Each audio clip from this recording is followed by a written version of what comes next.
Buck Rogers in the 25th century.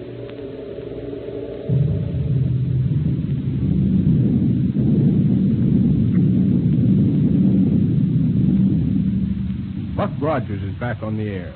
Buck and Wilma and all their fascinating friends and mysterious enemies in the super-scientific 25th century. This program is brought to you by the makers of Popsicle, Fudgicle, and Creamsicle, those delicious frozen confections on a stick. Now I have a swell surprise for you.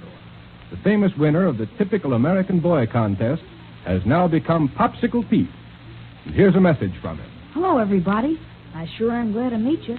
And boy, am I glad I was picked to be the typical American boy. Because now I'm Popsicle Pete. I always wanted to be on the radio, and now I have a chance to tell you about some wonderful presents you can get, free. Gee, you ought to see them. Hundreds of them. You get them just for saving bags from nifty Popsicle, Fudgicle, and Creamsicle. Some gifts, even better than Christmas. You can get a wristwatch, a movie camera, table tennis, a wallet, a doll. Gee, lots of gifts. Just save the bags from Popsicle, Creamsicle, and Fudgicle on a handy stick. Boy, do they taste good. Wholesome, too, and nourishing. Made fresh every day of the finest ingredients. The biggest 5 cents worth anywhere. And say, kids, get the free illustrated Popsicle gift list at your ice cream store. A free coupon comes with it, worth 10 bags.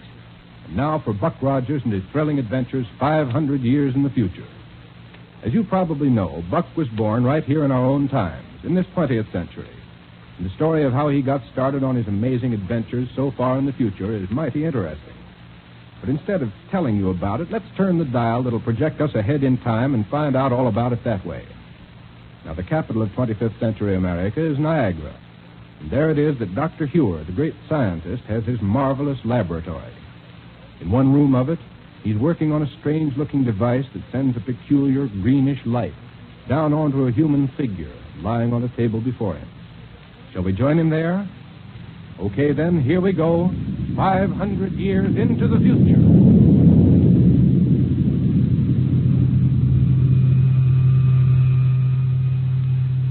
The ray is putting you to sleep. To sleep. Relax and sleep. Sleep.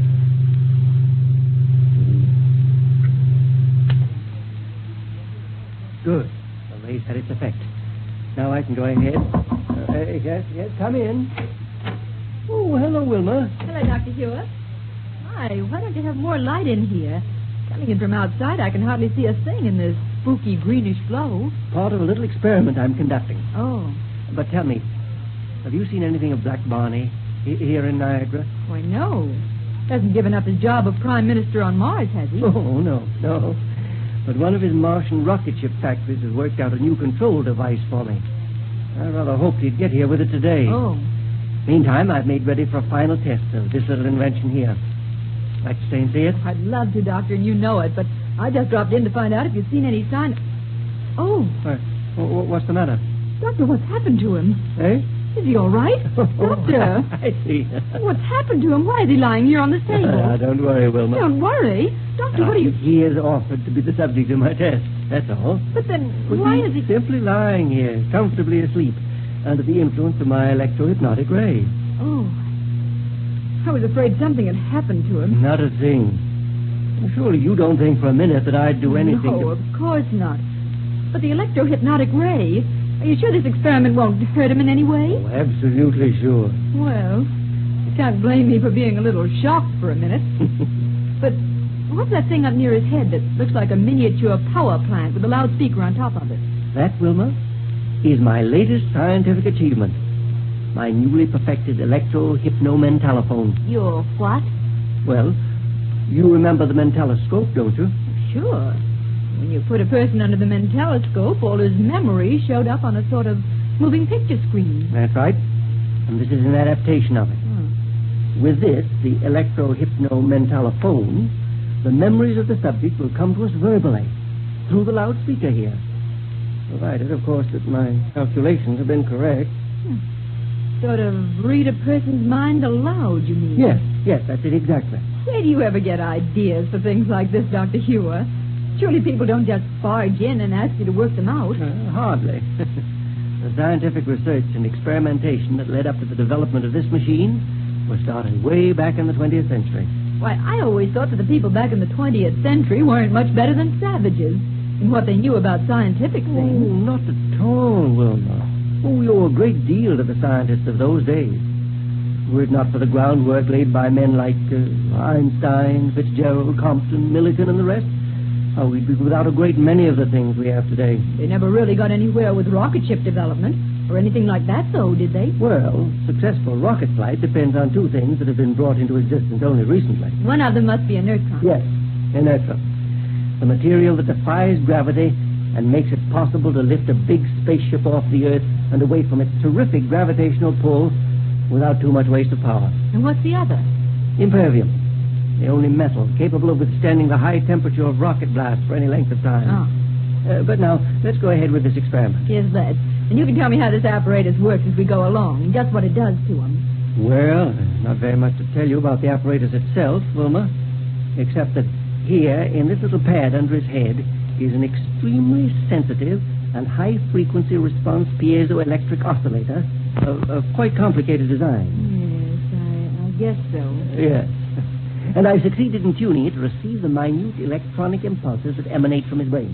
Yeah. Through the medium of a super-radiating protonoformer. Oh, yes, Oh, what? In other words, we're able to obtain sufficient amplification of the impulse output to register audibly through a process of thermionic note magnification. That's all there is to it. I think I'll understand it better when I see this thing work. I shall be very much disappointed if it doesn't. Oh, don't you worry about that, Doctor. Your inventions always work. I have been rather lucky in most of my experiments, haven't I?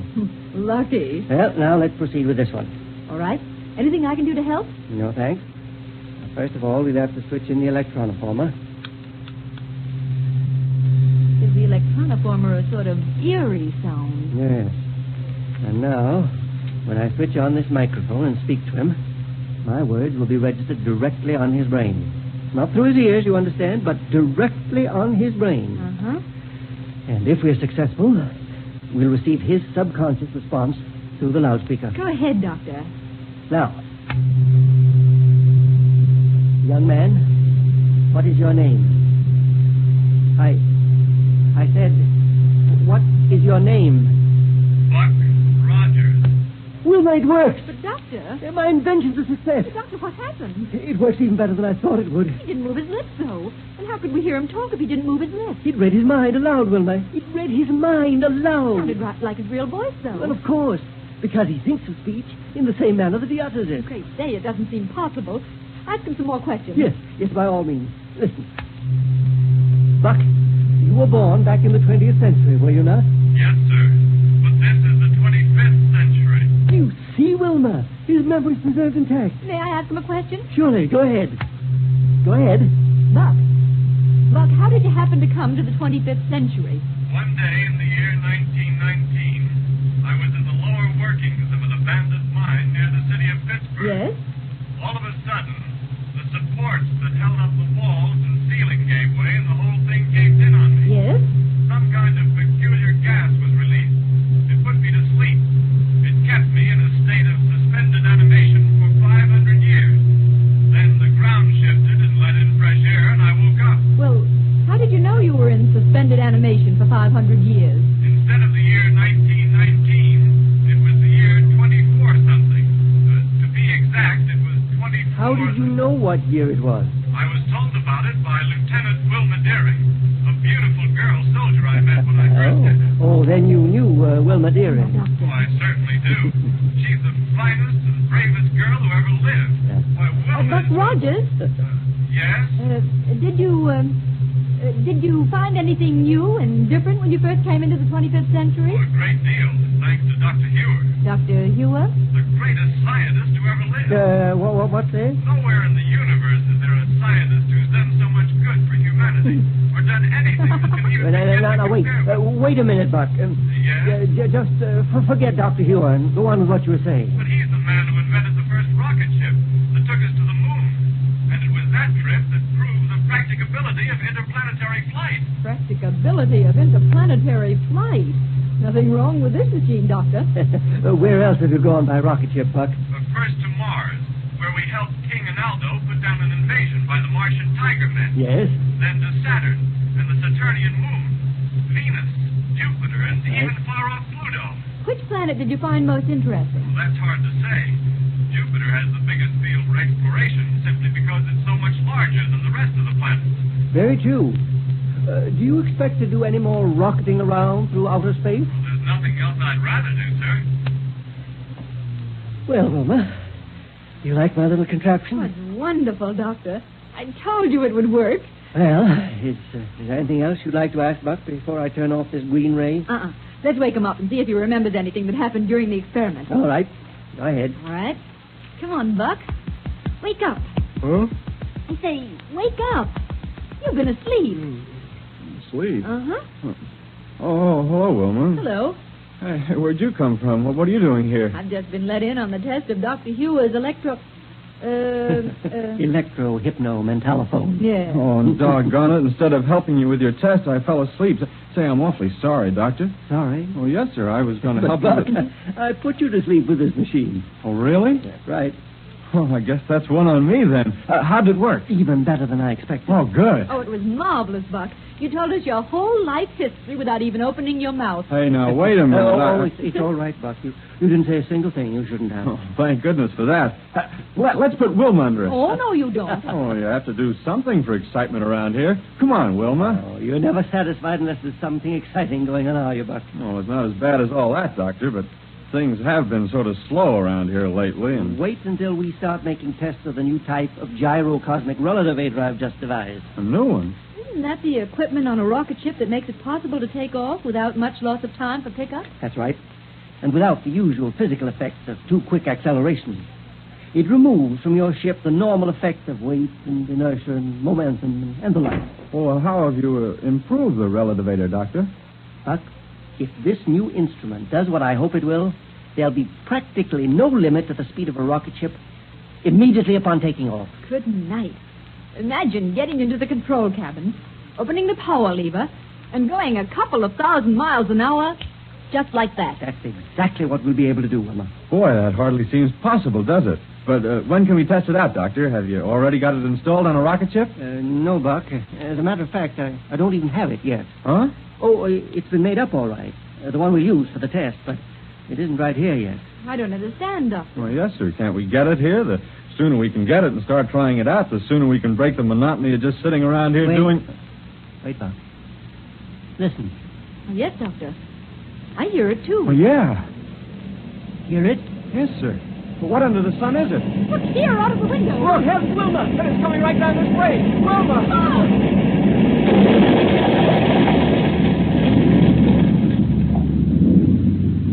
Say, Buck's wish for excitement certainly came true in a hurry. Great day. I wonder what that was. I certainly hope he and Wilma and Dr. Hewer are all right. What do you say, Pete? Well, I know what would make me feel all right. A great big frozen fudgicle. Jiminy, can you imagine anything better than that fresh, creamy chocolate fudge frozen ice cold on a stick? Fellas and girls, what's the best, purest, biggest nickel's worth you can get? Right, a fudgicle. Delicious and full of healthful energy. Made only from pure milk products. Swell to eat and easy to digest. And don't forget to save the bags for those wonderful free prizes. Exciting gifts like cameras, dolls, sweatshirts, gorgeous jewelry, and lots of other things. Now listen, kids. Be sure to get your free popsicle gift list at your ice cream store. Don't take no for an answer.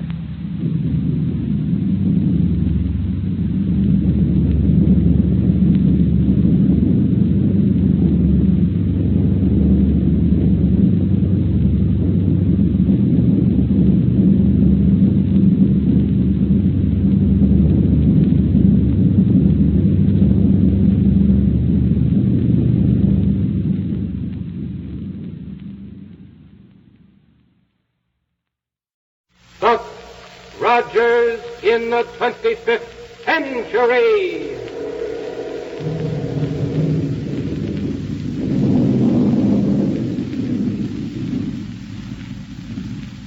Buck Rogers is on the air, brought to you by the makers of Popsicle, Fudgicle, and Creamsicle, those delicious frozen confections on a stick. And now a message from the famous winner of the Typical American Boy contest, Popsicle Pete. Hello, everyone. Say, I wish you were here at the studio. What a room full of gifts you'd see. All for you.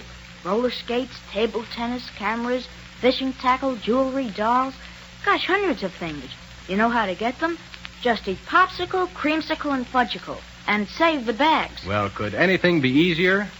Enjoy a great big delicious Popsicle, Fudgicle, or Creamsicle every day and get wonderful gifts for the bags. A mother knows these frozen confections on a handy stick are pure and good for you. Made fresh every day. And boy, do they taste good. Refreshing. Nourishing. So big and only 5 cents. Don't forget, save bags every day for swell gifts. Get that wonderful free Popsicle gift list in your ice cream store. Tells you how many bags you need for the gifts you want. And it's got a free coupon worth 10 bags. And now for another thrilling episode of Buck Rogers. Back in 1919, you know, Buck was in the lower workings of an abandoned mine near the city of Pittsburgh when suddenly the walls caved in and a peculiar gas caused him to be held in a state of suspended animation for 500 years. Finding himself in the strange and exciting world of the 25th century, Buck quickly adapted himself to the use of rocket-powered spacecraft and other marvelous scientific developments that would seem almost impossible in our present day. With Wilma Deering and Dr. Hewer, Buck has visited Mars, Venus, and Jupiter, Saturn, and even far-off Pluto. His life has been just one amazing adventure after another. Now, in our last episode, you remember, Buck, Wilma, and Dr. Hewer were discussing a new instrument for use on a rocket plane when suddenly... But let's join them. They're in Dr. Hewer's laboratory. Okay? Then here we go, 500 years into the future.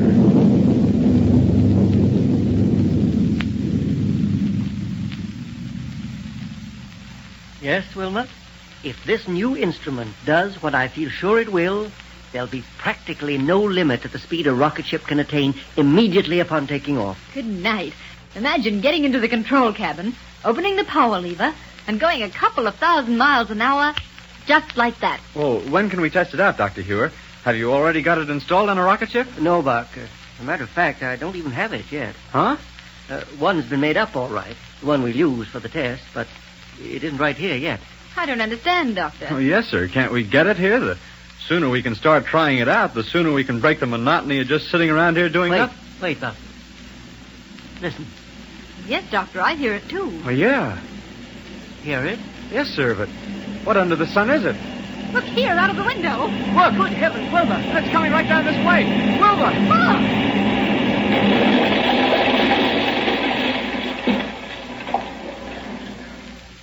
Good night. Hey, come on, folks.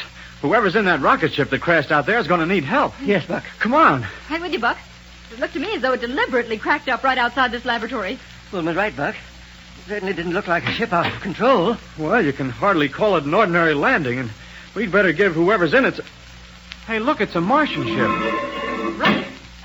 See, the metal door on the side of it is open. Wait, it's all right. Wait. All right, Doctor. Well, the people in that ship must be... Wait, Buck. And listen. You've seen all it. It's just exactly like I told you it would be.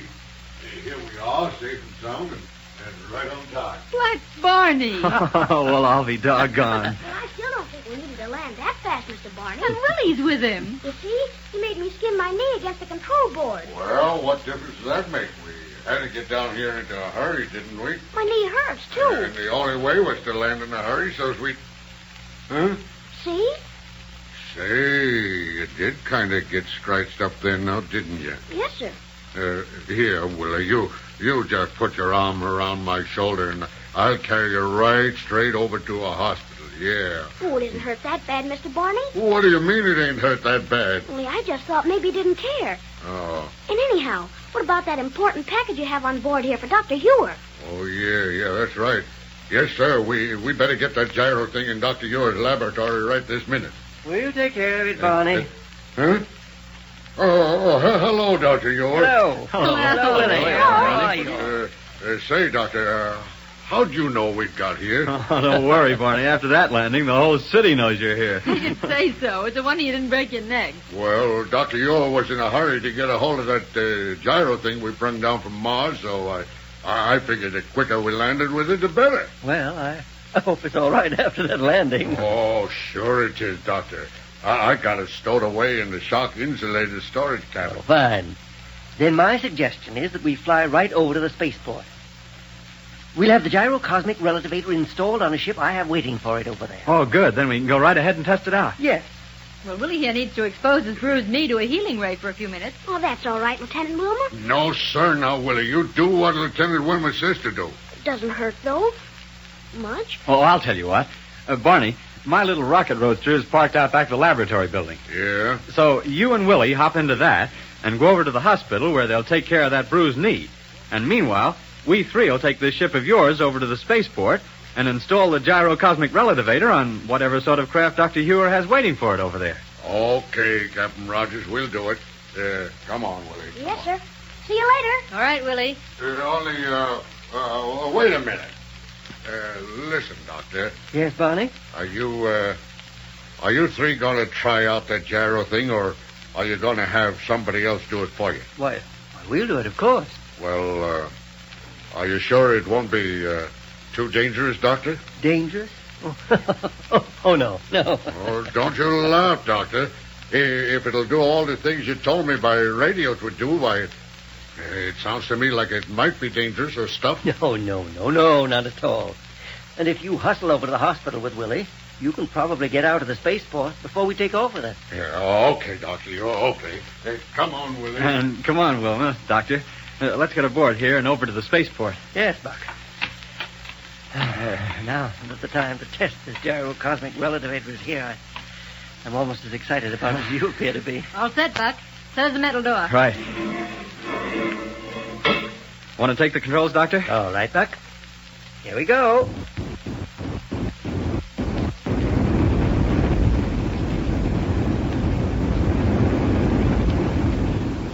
Huh. Never know this ship had been through that crash landing, would you? Well, I don't know whether you've noticed it, Buck, but all these Martian ships are made very solidly. Yeah, that's true. They're not very fast, but tough. Well, isn't that perfectly natural? They're all made under Barney's supervision. Right. But while you're steering us over to the spaceport, Doctor, I'm going to unpack the gyrocosmic relativator back here. Then we can begin installation on the other ship just as soon as we get there. That's a good idea, Buck. And I'll radio ahead to Joe Martin there at the spaceport to have men and tools ready in order to save time. Calling Joe Martin at spaceport. This is Dr. Hewer calling Joe Martin at spaceport. Calling Joe Martin.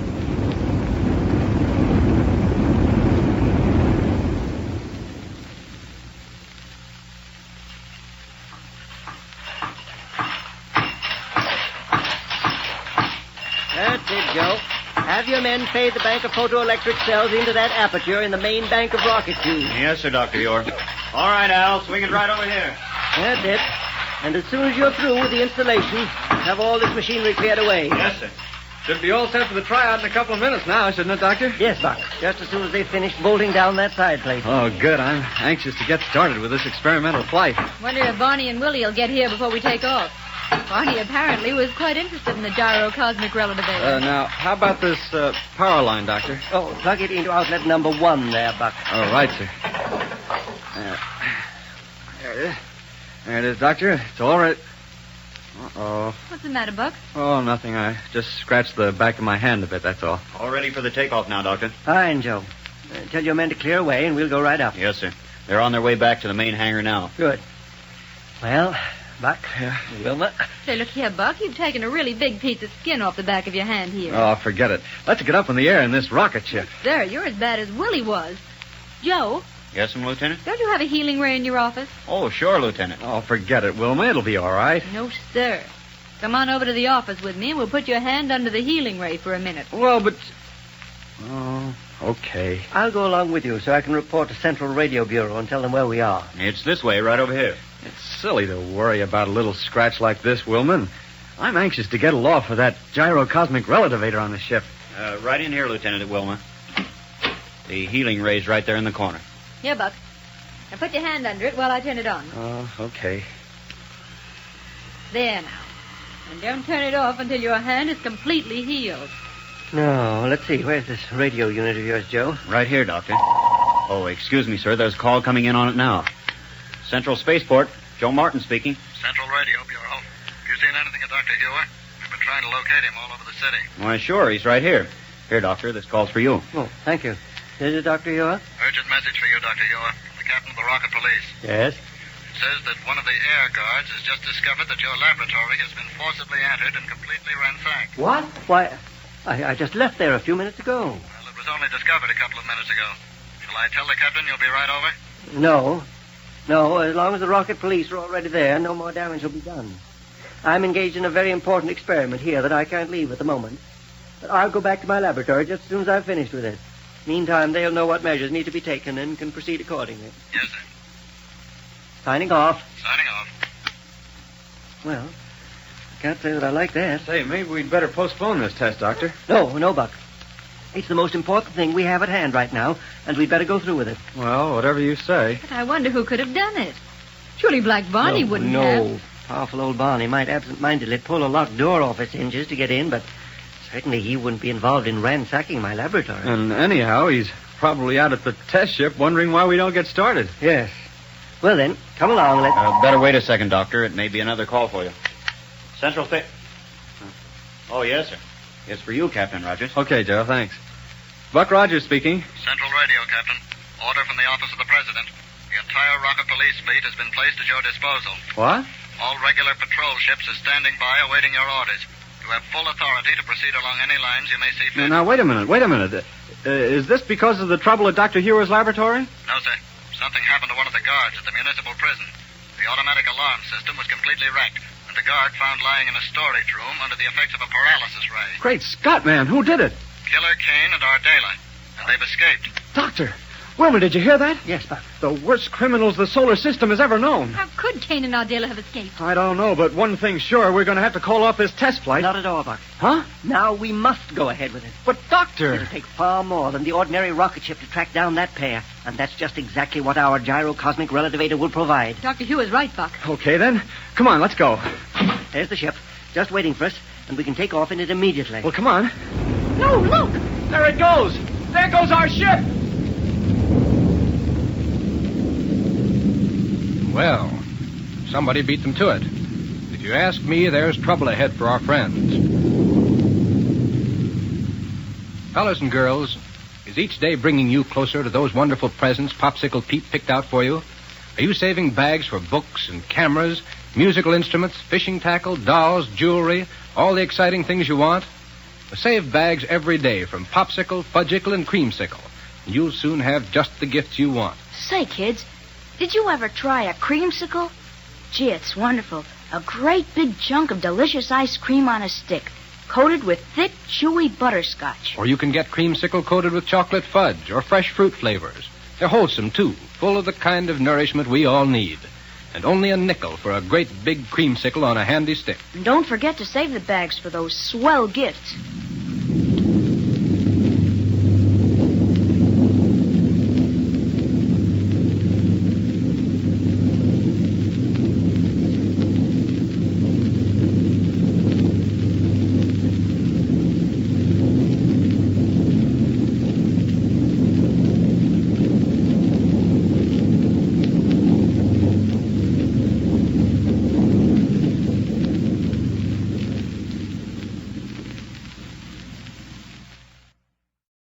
Buck Rogers in the 25th century.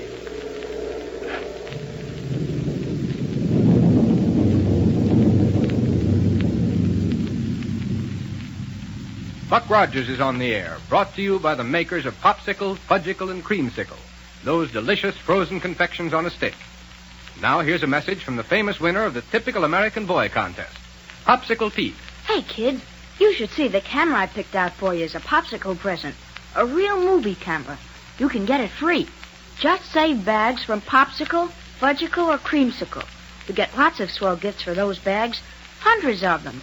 Flashlight, Buck Rogers rocket ship, tennis racket, wristwatch, beautiful dolls, swell jewelry. Just save bags from Popsicle, Creamsicle, or Fudgicle on a handy stick. And when you're warm, isn't it great to have a big, cold, delicious popsicle, creamsicle, or fudgicle? Boy, are they good, and do they last. They're good for you, too. Pure and nourishing. And wrapped in those valuable gift bags. The biggest nickel's worth you can get. Get the free popsicle gift list in their ice cream store. It's got a free coupon on it worth 10 bags. And now for more of the thrilling adventures of Buck Rogers in the 25th century. In our last episode, you remember, Buck, Wilma, and Dr. Hewer were at the Central Spaceport, getting ready to make a test flight in a rocket ship equipped with a new invention called the gyrocosmic relativator. But before they could board it, the huge craft took off right before their very noses. And as we pick up our story tonight, we find them there at the spaceport, standing where the ship was parked and trying to figure out who or what made it take off. Here we go, 500 years into the future.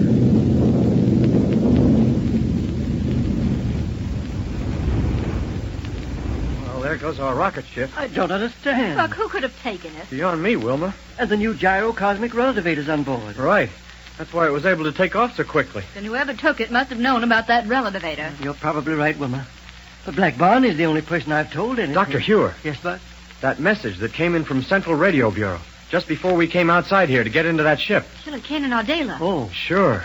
If they've just escaped from the municipal prison, the one thing they need most is a rocket ship.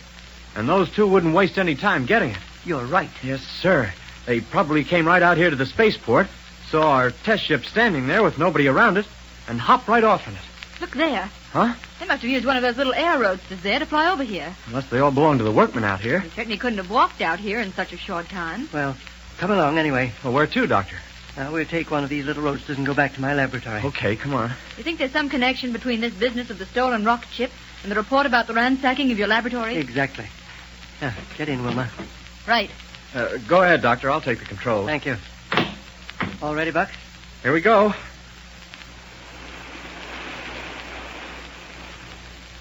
Now, we may all be a little excited over the events of the past few minutes, but it's necessary that we take stock of the situation as calmly as possible and decide what we're going to do. Good idea.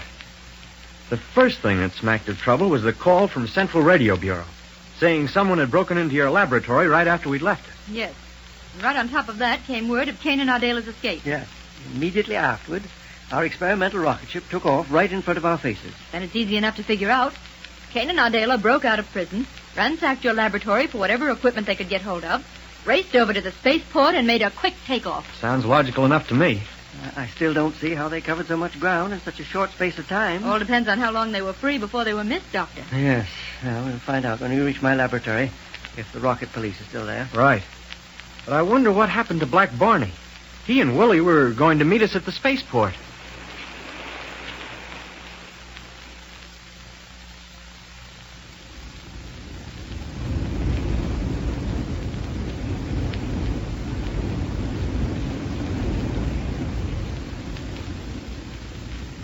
Well, Willie, it looks like this new invention of Dr. Yours on this here new test ship don't work. Yes, sir, Mr. Barney. I guess you're right, all right. Sure. I got all the power on she'll take, and we ain't even begun to move yet. What it was supposed to do was let us take off and be going 1,000 miles an hour right away, wasn't it? Yeah. So, take a look out of the Matilla glass window and see if Lieutenant Wilmer and Captain Rogers and Dr. Ure is coming out of the spaceport office to get into this here thing. Yes, sir. Well, are they coming, Willie? Or did the big rocket blast scare them away? Well, what is it? What about it? Why don't you answer me? Mr. Barney, Willie, what's the matter? You look like you just saw a ghost. look out of the window, Mr. Barney. Huh? Sure, Huh? Hey, Willie! The Earth, it's a couple of 100 miles below us. But we didn't take off. You hear me? We didn't take off. It must be Dr. Yours' invention. That's what did it. Oh, but it couldn't be on account of we didn't take off, I tell you.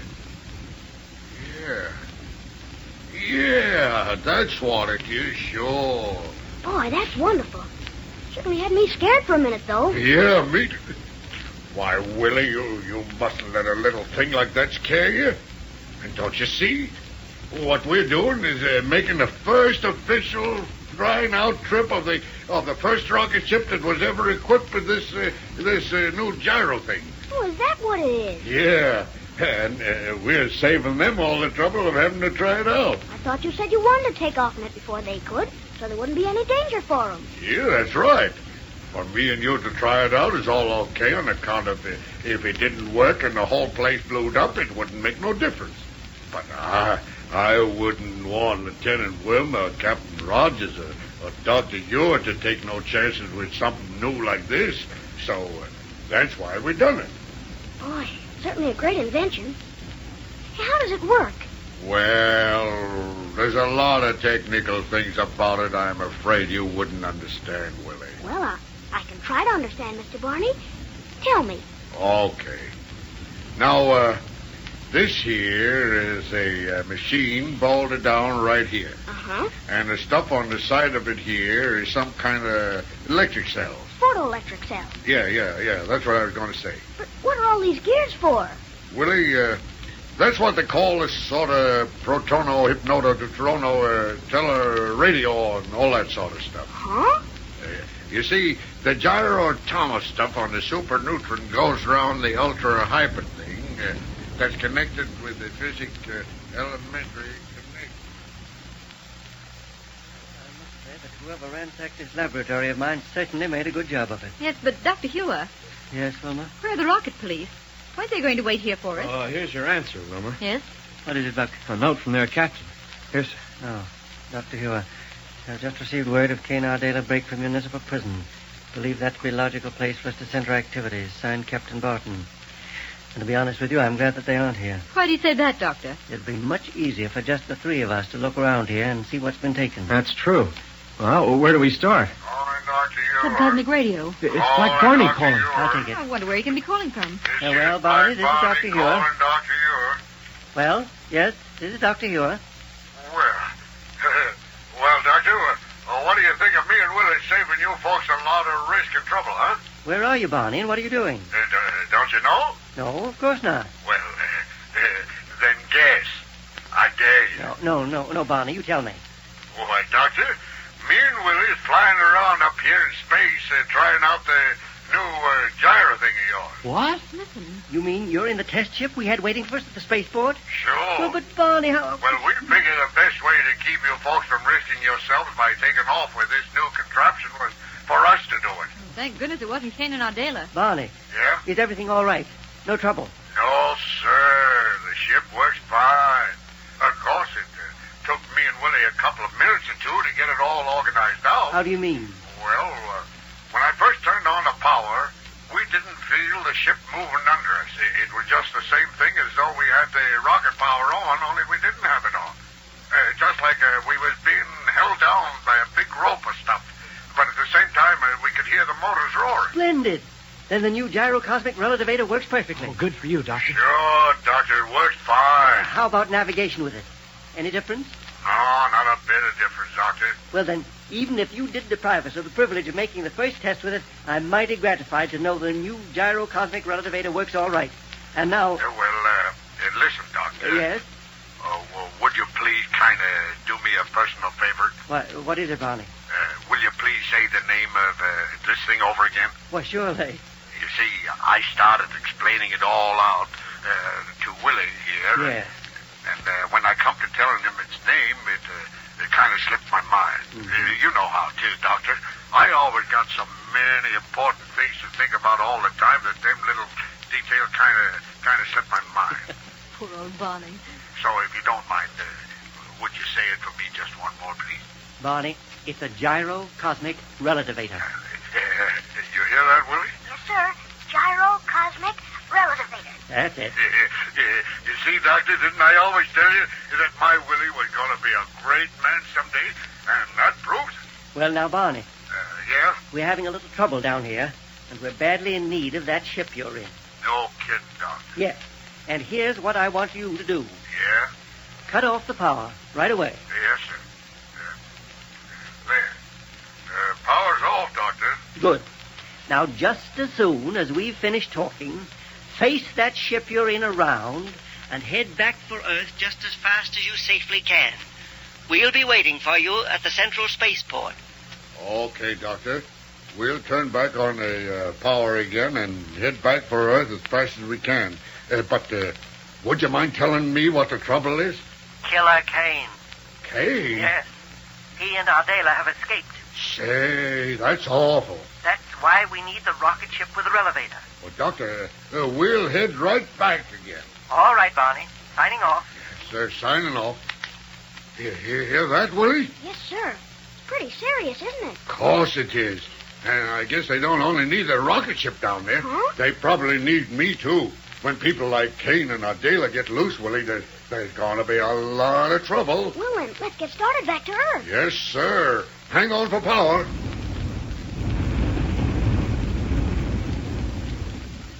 Yes, sir. Everywhere they go, there's trouble. I know it. Killer Kane's dangerous. Very, very dangerous. Yes, sir. Why, if he was to see you coming at him, he'd like as not pull out a rocket pistol or a disintegrator and blow you where I am. Oh, you aren't afraid of him, are you, Mr. Barney? Oh, me?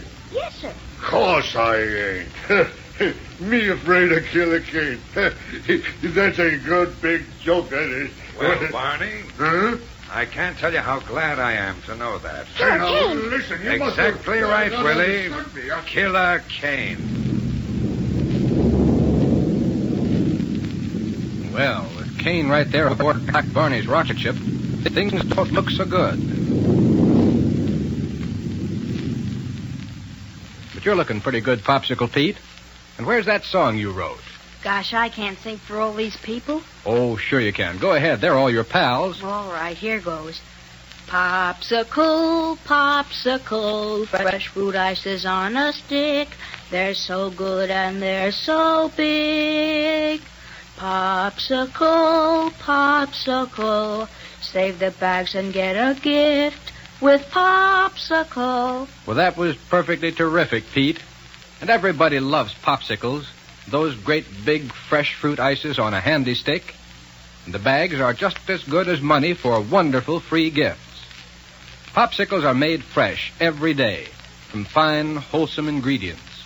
Doesn't it make your mouth water just to think how good they taste in all those fresh fruit flavors and how long they last?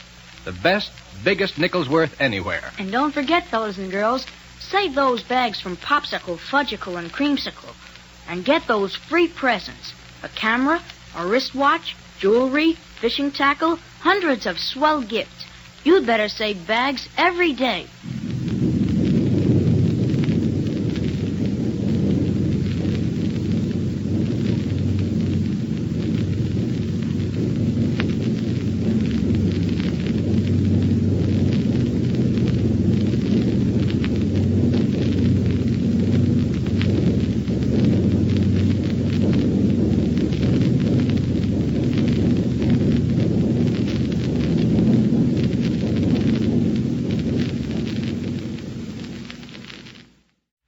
Buck Rogers in the 25th century.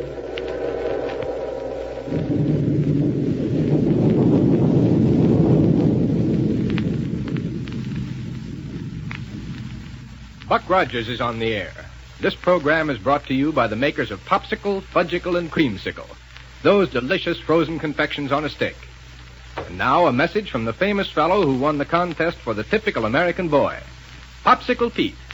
Hello, fellas and girls. Are you saving up bags for those exciting free presents I told you about? Gee, what wonderful gifts you get. Hundreds of them. Roller skates, telescope, movie camera, doll, bracelet, wallet, table tennis. That's only a few. Just save the bags from Popsicle, Fudgicle, and Creamsicle. Ask at your ice cream store for the free Popsicle gift list. It tells you where to send the bags you save and how many to send. You get a free coupon with it worth 10 bags. That'll get you started fine. Yes, and here's an idea. Get Mom and Dad eating those wonderful confections, too. They're easy to eat on those handy sticks, and they're easy to digest. They're so pure and fresh and wholesome. And, oh, boy, so delicious. You'll get their bags, too, for those marvelous gifts. Popsicle, Fudgicle, and Creamsicle are biggest for a nickel. Don't forget that. Yes, but now let's go on with the amazing adventures of Buck Rogers in the 25th century. In our last episode, you recall, we learned that our old friends, Black Barney and Willie, were the ones who took off in the rocket ship equipped with the new gyrocosmic relativator. And we also know that the arch criminal, Killer Kane, suddenly appeared there aboard Black Barney's rocket ship. But that last is something that Buck and Wilma and Dr. Hewer don't know. And as we join them, they're simply talking things over in the doctor's laboratory. Shall we join them? Okay, then, here we go, 500 years into the future.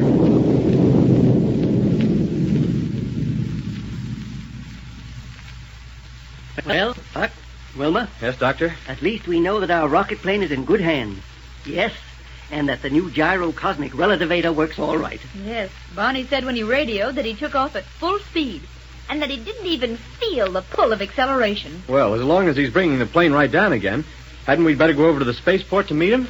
Not much point in going over right away, is there? Huh? It took him some time to fly out to wherever he is, and he won't be able to get back any faster. Yes, Wilma's right. And we can put in good time right here in my laboratory, finding out what was taken by whoever ransacked it. Yeah. Well, whoever broke in couldn't have been here very long. What makes you think that, Buck? Well, for one thing, there doesn't seem to have been much damage done. A few drawers pulled out on the desks and cabinets, and only a couple of scientific instruments moved from their usual places. Well, you know what that indicates. What, Doctor? Whoever broke in wanted one particular thing. Yeah. And didn't have to waste much time in looking for it. Come to think of it, Doctor, he couldn't have had very much time. It was only a few minutes after we arrived at the spaceport that the captain of the rocket police discovered this had happened. Exactly. Well, let's look carefully around and find out what, if anything, is missing. We can certainly be sure of one thing. What's that? This was done by Kane and Ardela. No one else would do such a thing. Yes, and of course they've just escaped from the municipal prison. Yes, sir. Don't you see what happened? The minute they got out, they realized they'd need equipment. And there was no more logical place for them to try to find it than right here in this laboratory. Only one of them was here, though, Wilma. How do you know? Well, Police Information Bureau said that when they made their break, Kane and Ardela separated. Uh-huh.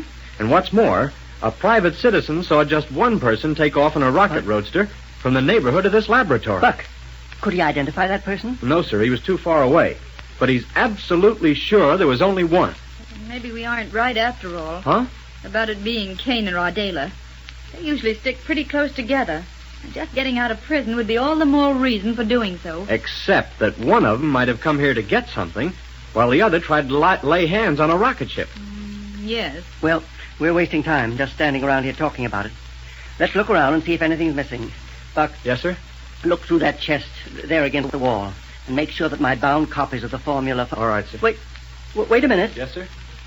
The instrument devised by Professor Smith, the mad scientist. Huh? The instrument that subjugated people to his willpower when he used it on them. The psychic restriction ray. Yes. Why, it was right over there in that corner, back of where Wilma's standing. Well, it's not here now. Well, then we must look for it quickly. An instrument like that in the hands of a man like Kane... Don't I know it? Quick, open every cabinet and locker in the place. Right, okay, sir. Doctor. With his mad desire for power, why, Kane would use that instrument on everybody he could lay his hands on. No sign of it yet? Not that I can see, Doctor. But there must be. Nothing over here, Doctor. Well, then suppose you look back in the stockroom, Buck. Perhaps I left the instrument in there. Yes, sir. Are you absolutely sure you had it here in your laboratory, Doctor? Yes, Wilma, absolutely sure. Well, Buck, is it in there? I'm afraid not, Doctor. Well, then, No, look here. sir. That's what he took, all right. Well, listen, what we've got to do. Our first thing is to report to the president that we're all ready to set out after Kane and Ardela. Which, of course, we'll do the minute Black Barney gets our rocket plane back here. Yes, and we'll need all the information we can get from the rocket police relative to their escape from the municipal prison. I'll take care of that, Doctor. And I'll radio the president's office. Good. We'll go out to the spaceport and meet Barney with our ship. But, Doctor, is that a good ship for chasing Kane and Ardela? No, Buck, no. We'll have the gyrocosmic relativator from it installed on a fast-fighting cruiser. Right. Wilma, the call letters for police information are 413. Okay, Buck. Calling X38. Wilma Deering calling Buck 413. Rogers calling X38. Calling 413. Calling 413. X38. Wilma Deering Buck calling Rogers 413. calling X38.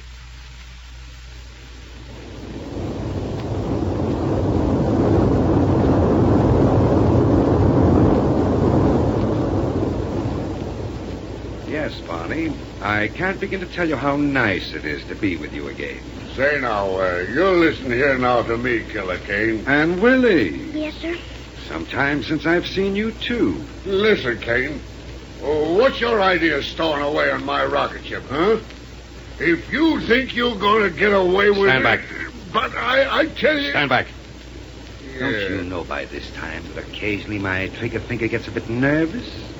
And, Barney, a rocket pistol isn't very pleasant at this close range. Please, you wouldn't shoot Mr. Barney, would you? Of course not, Willie. Unless he were to make the serious mistake of trying to oppose me. Now, look here. Yeah, well, what do you want? A minute ago, you spoke of my having stowed away on your rocket ship. Yeah. Your rocket ship. Surely you don't pretend that you were clever enough to have installed a device like this? You mean that gyro thing? Barney. How many times must you be told that it's a gyrocosmic relativator? Mr. Barney can say that word, Mr. Kane, and don't you believe he can't either. Yeah, sure. Well, the fact remains that neither the ship nor the relativator belongs to you. Am I right? Well, it's sort of this. Don't try to stall, Barney. You and Willie committed a very serious offense by taking off in this ship without proper authority. When we talked to Dr. Hewer by radio, he said it was all right, Mr. Kane. Yeah, and all we need to do is fly back with it. Yes. Told you it's all right, eh? Yes, sir. And when you merrily land at the spaceport, he'll forget all about the fact you ran off with the greatest invention he ever turned out. Not one bit of it. What do you mean? The minute you set foot on the ground there at the Niagara spaceport, you'll find yourself surrounded by rocket police, ready to throw you into chains. No, sir. I bet you. What excuse have you for stealing this rocket ship, Barney? We didn't.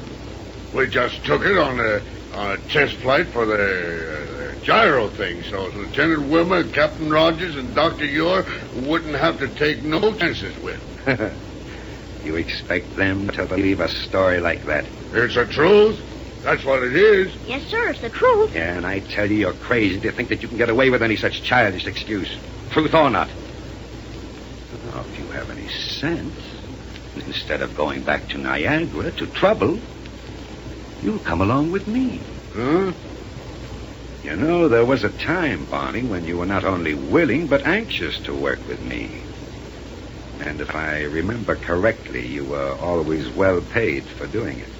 That's the times I want to forget, when I didn't know no better than be an air pirate. At that time, you had a stronghold full of treasure that would have been the envy of all nations.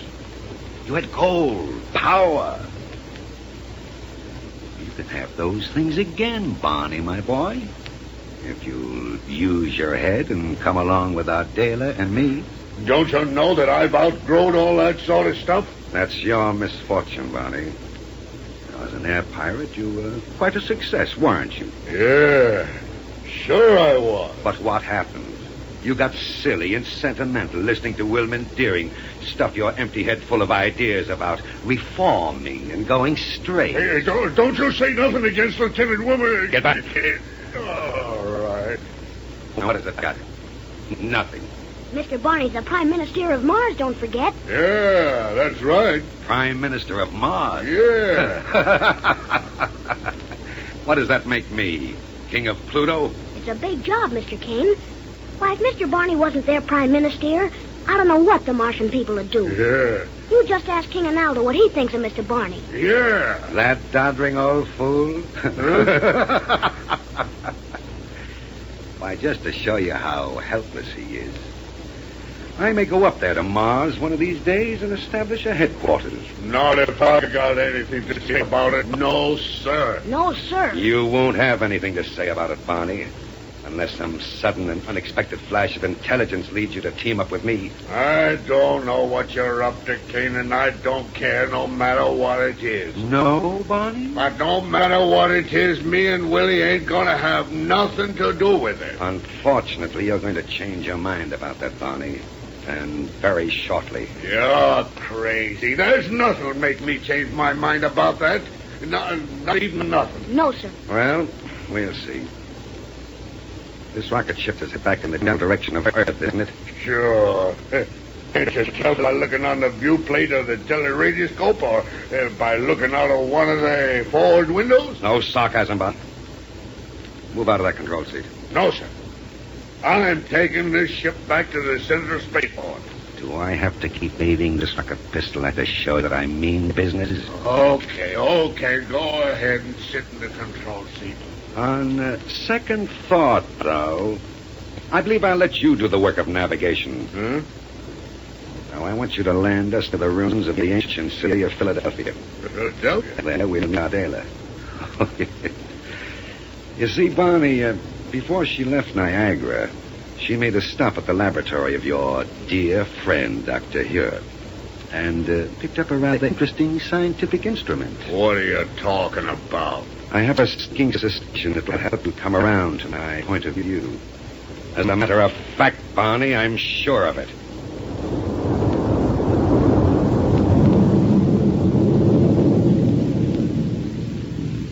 Well, sir, I certainly hate to hear Kane say that, because it can mean only one thing. Killer Kane plans to put Black Barney under the psychic restriction ray that Ardela stole from Dr. Hewer's laboratory. And that ray will completely subjugate Barney to Kane's will.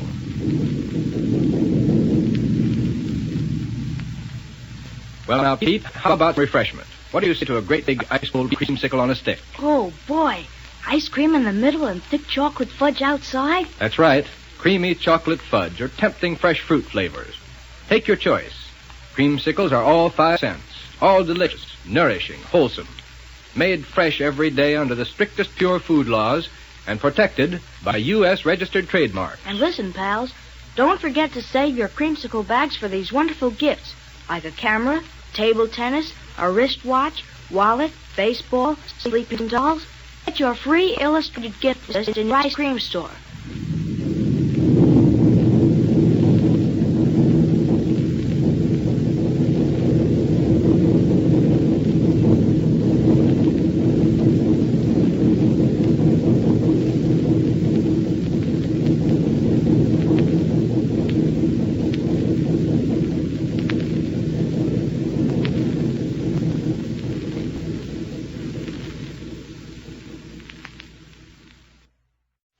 Rogers in the 25th century.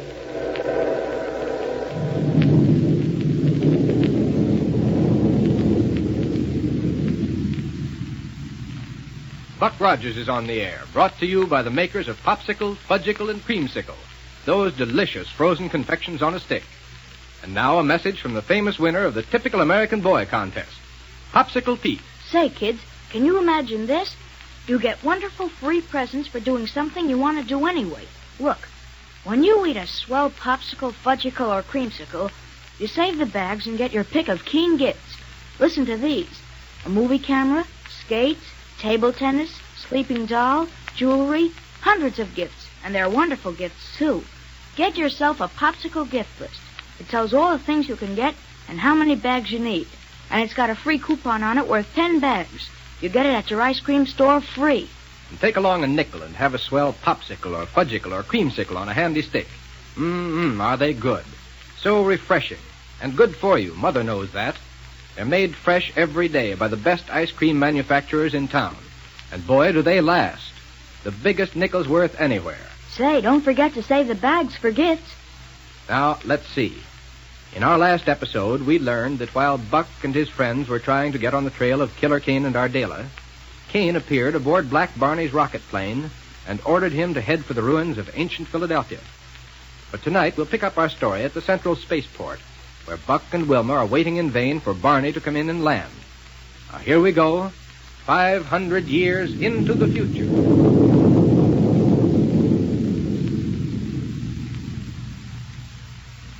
Doggone it, Wilma. I certainly wish Black Barney would hurry up and get here. I know it, Buck. It was over an hour ago that he radioed Dr. Hewitt that he was on his way in. Yeah. Don't suppose something could have happened to him, do you? Thinking of that new gyrocosmic relativator aboard his ship? Uh-huh. Think it may have gone wrong somehow and thrown his ship out of control? No, he'd have radioed for help. He's probably just taking his time somewhere out there in space, giving that relativator a real tryout. Dr. Hewitt told him we need that ship in a hurry, though. Yeah, that's true. And I have a battle cruiser here all ready to have the relativator transferred to it. See it over there? Oh, I wondered why that ship was out of the hangar. Well equipped for a chase after Kane and Ardela? Yes, sir. Rocket guns, a long-range disintegrator, one-way energy projector, all sorts of stuff. Even a gas analyzer that'll let us pick up and follow a rocket trail. Good. It'll have a gyrocosmic relativator when Barney gets it back here to us. Say, if necessary, we could start without it. What? Sure. Barney must have left a rocket trail when he took off from here. Yes. Well, we can follow it up to where he is and board his ship out in space. How? With a good old collapsible airlock. Collapsible airlock. Sure, you remember it. A big flexo steel tube that... Well, look there. Don't you see it there on the underside of our battle cruiser? Oh, yes. It's a big tube that connects two ships flying side by side out in space. Or better still, you can hook the two ships together with the magnetic grapples they all carry. Uh-huh. Then the collapsible airlock makes an airtight connection between the two ships. Oh, I see. We could transfer the gyrocosmic relativator to our cruiser that way. That's the idea. Wilma, you're so doggone used to all these scientific developments that you don't even think of them when there's an occasion to use them. But having come from the 20th century, they're all so marvelous to me, I can't help thinking of most of the time. So come on, let's hop into the cruiser, turn on the gas analyzer, and take off. Well, now listen, Buck. Come on, all the time we're standing around here, waiting for Barney to come back is wasted. Gives Kane and Ardela just that much more chance to get away from us. I doubt if they're very far away. No rocket planes have been reported missing, you know. Except for a little air roadster. The one that was seen leaving the vicinity of Dr. Hewer's laboratory. Mm-hmm. And with that pair at the controls, even a little roadster is enough to take them well out of reach. Look, Buck. Yeah? Why not try calling Barney by radio before we head out into space after him? Now, that's a good idea. But come on. Mm-hmm. Aboard the cruiser is as good a place to call him as any. Okay. Here you are. Go ahead and climb in. Right. Shall I turn on the transmitter? Please. I'll leave this metal door open just in case he should come sailing down while we're trying to contact him. All set, Buck. Go ahead. Thanks. Buck Rogers calling Black Barney. Probably he'll come in now that we've decided to go up after him. No, that won't make me mad. Calling Black Barney. Buck Rogers calling Black Barney. Apparently he didn't realize how important it was that he get back here in a hurry. Calling Black Barney. Funny, though, that he doesn't answer. I think he might have the receiver aboard that ship turned off. No reason under the sun why he should. Even then, the automatic signal would work. Calling Black Barney. Then, Buck, something must be wrong. He's had plenty of time to get back here, even flying slowly. And if he doesn't answer a radio call, why, something must be wrong, that's all. I hope you're wrong. Calling Black Barney. I'm afraid you're right, Wilma. Close the metal door, will you, please? All set, Buck. Now, take the controls and head us straight up until the gas analyzer picks up the trail of rocket exhaust from Barney's ship. Mm-hmm. I'm going to keep on trying to call him. Right. Here we go.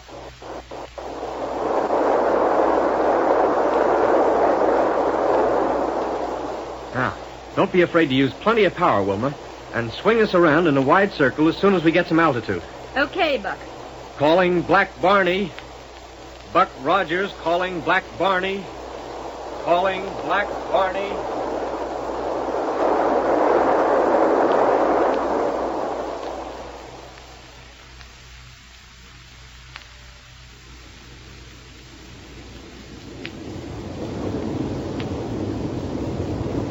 Calling Black Barney. Buck Rogers calling Black Barney. Listen here now to me, Kane. You gotta let me answer that radio call. Shut up, Barney. And don't make any move toward that transmitter. Please let him answer, Mr. Kane. Be quiet, Willie. Buck Rogers calling Black Barney. Well, I guess it's no use, Wilma. But don't you see, Kane? They don't know where I'm at. They might even be thinking I run off with a rocket ship. This one. Which is exactly what you have done. No, sir. Why, if it wasn't for you, I'd have this ship right back at the center of space. Don't you see, Barney? You're in trouble, no matter how you look at it. The only wise thing you can do is come along and work with me. No, sir. There ain't nobody or nothing that can make me do it. We'll see about that later. Watch your navigation now. We're ready to land. Okay. You see there? There are the ruins of ancient Philadelphia just ahead of us. Hey, that must have been a pretty big city. Never mind about that. Barney, you see that rocket roadster parked over there to the left? Yeah. Well, drop us down right beside it. And land easily so the rocket blast won't scorch up the entire countryside. Hey, you trying to tell me how I should order to land a rocket ship? Now, hang on. I'm going to cut the power. And coast down from here? Yeah. Turn on that power, Barney. We drop this far, we'll crack up. No, we can coast down from here easy. Turn on that power, you fool. Turn it on. Okay. There you are. Just as nice a landing as you could want. See, Mr. Kane? He told you he could do it. It's the gyrocosmic relativator. That's what kept us from crashing. You mean I didn't do a nice landing? Yes, I can see where that instrument will be of real value to us. All right, Barney. Yeah? Open the door. Sure. Well, if it isn't my old friend Black Bonnet. Huh? Adela. And Willie. Well, what a surprise this is. Willie, I don't like this. No, sir. No, sir. Why, Barney, how can you say Hold it, a thing? Adela.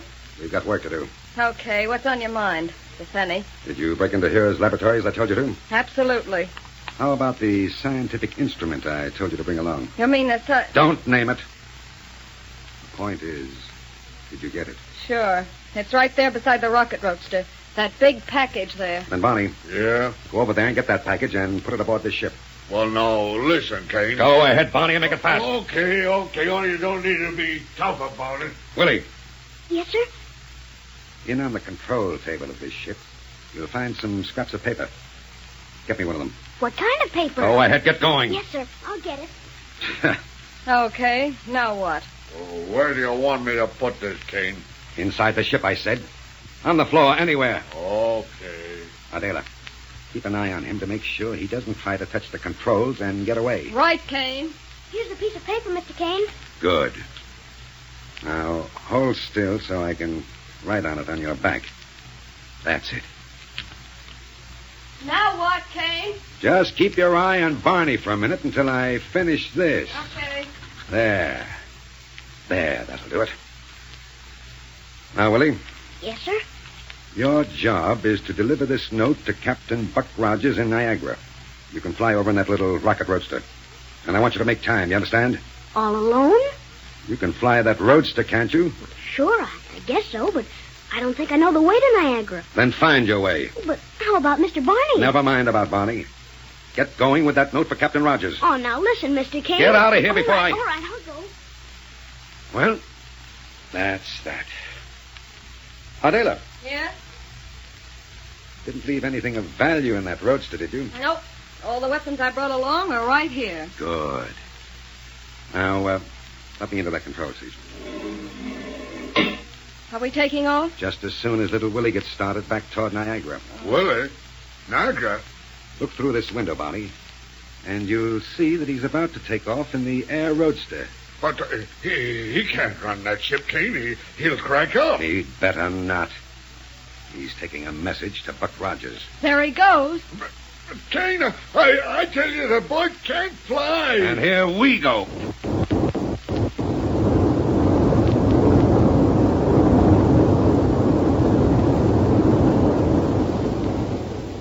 Now, listen here to me, Kane. Yes, Kane, I think you were crazy to let Willie try to fly to Niagara like that. Are you running this little party, or am I? Oh. Barney. Barney! Yeah? Watch closely, and I'll show you how to keep from leaving a rocket trail. What are you going to try to do, Kane? Cut the power and coast into the place we land. But we'll smash up. Use your head, Adela. This ship is equipped with a gyrocosmic relativator. But you're not going to make our headquarters so close to the place we left Willie, I hope. Absolutely.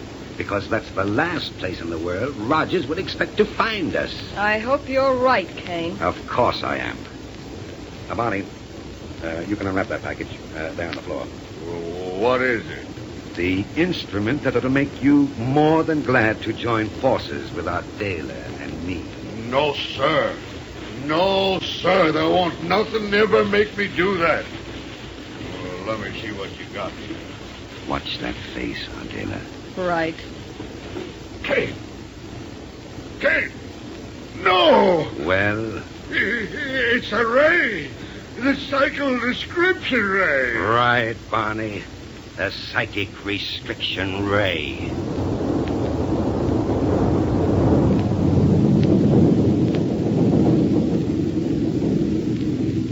Yes, and I'm afraid that although it won't hurt Barney, That ray will make him perfectly willing to do whatever Kane says.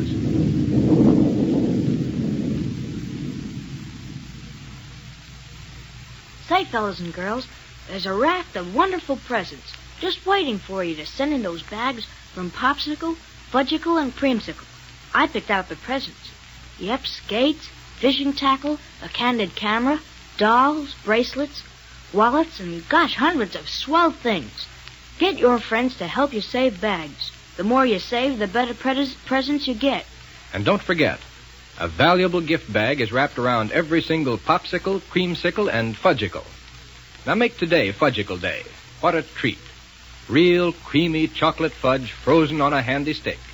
Only 5 cents for a big one. Full of energy, too. Good for your bones and teeth. Each one is as rich in milk solids as a glass of milk. It's delicious. Save bags for gifts every day. Don't forget.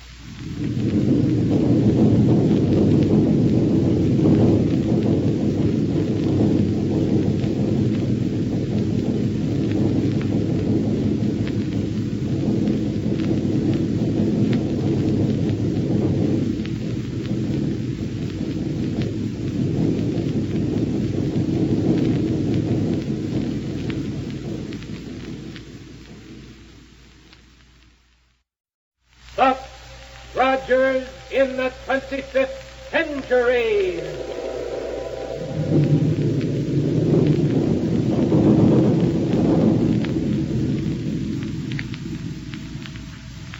Buck Rogers is on the air, brought to you by the makers of Popsicle, Fudgicle, and Creamsicle, those delicious frozen confections on a stick.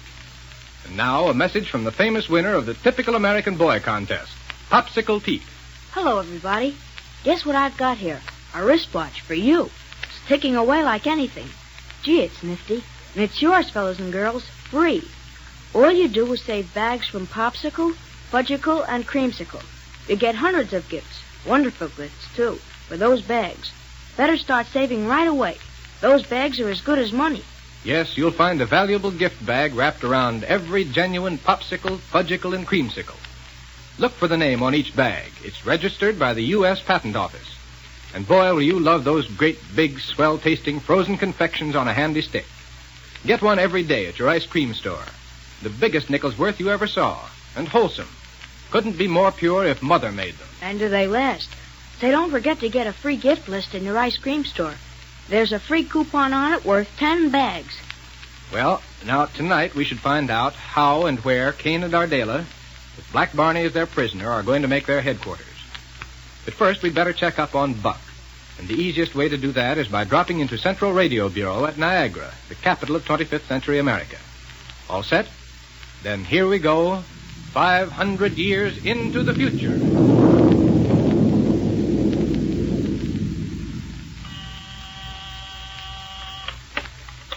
Central Radio Bureau, Davidson speaking. This is Buck Rogers, Dave. Oh, yes, Captain Rogers.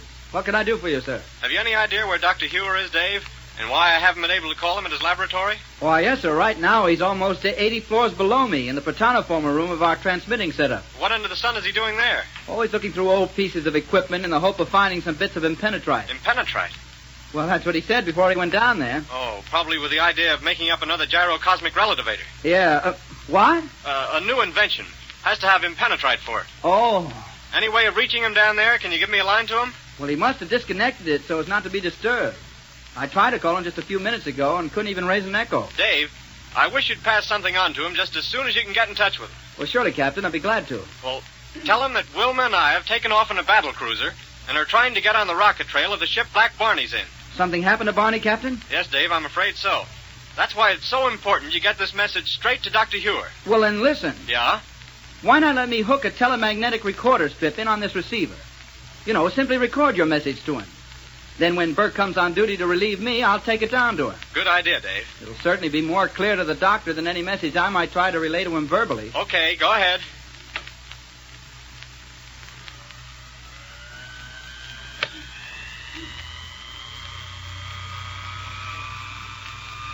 Okay, Captain, go right ahead with your message. Do I have to address this to him some way? No, just carry on a regular conversation with me. Okay. Well, we took off right next to the spot where Barney and Willie left in the ship equipped with a gyrocosmic relativator. Is that okay, Dave? Yeah, whatever that relativator is. Well, we flew straight up because we figured that would be the way he did. Yeah? Then we started slowly circling around. Uh-huh. But the gas analyzer doesn't show a sign of his rocket trail yet. If we don't find it within a few minutes, we'll have to start at the ground again. Oh, excuse me, Captain. Yeah? I take it that gyrocosmic thing you mentioned is something new on a rocket plane. Yeah, that's right, Dave. Makes a full-power takeoff possible. Well, then perhaps Barney cut his power after taking off just to see if this new device was working right. Yeah, that's possible. He must have taken almost any direction when he put on the power again. Well, that's what we're trying to find out by circling around. In any event, when we do locate his trail and direction, we'll report again. Mm-hmm. And if we're lucky, we may even pick up some information about Kane and Ardela. Huh? The more I think of it, the more I'm willing to bet there's a connection between them and Barney's disappearance. Well, if that's true, your job amounts to nothing more or less than running down Kane and Ardela. Right. Now, that's certainly enough of a message for Dr. Hewer, Dave, so get it to him fast. Yes, sir.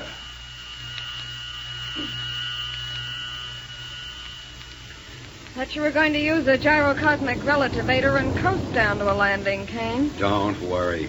This one little burst of power isn't going to leave enough of a trail to be followed. Now then. Good work. We're landed all right, and without even the tiniest bump. Yes. This relativator Barney brought us makes taking off and landing so easy a baby could do it. Even Barney here. You listen here now to me, Kane. Well, Barney? You know good and well I didn't bring that there now gyro thing to you. You stole it. That's what. Why, Barney? Sure. Me and Willie was trying it out for Lieutenant Wilmer and Captain Rogers and Dr. Ewer.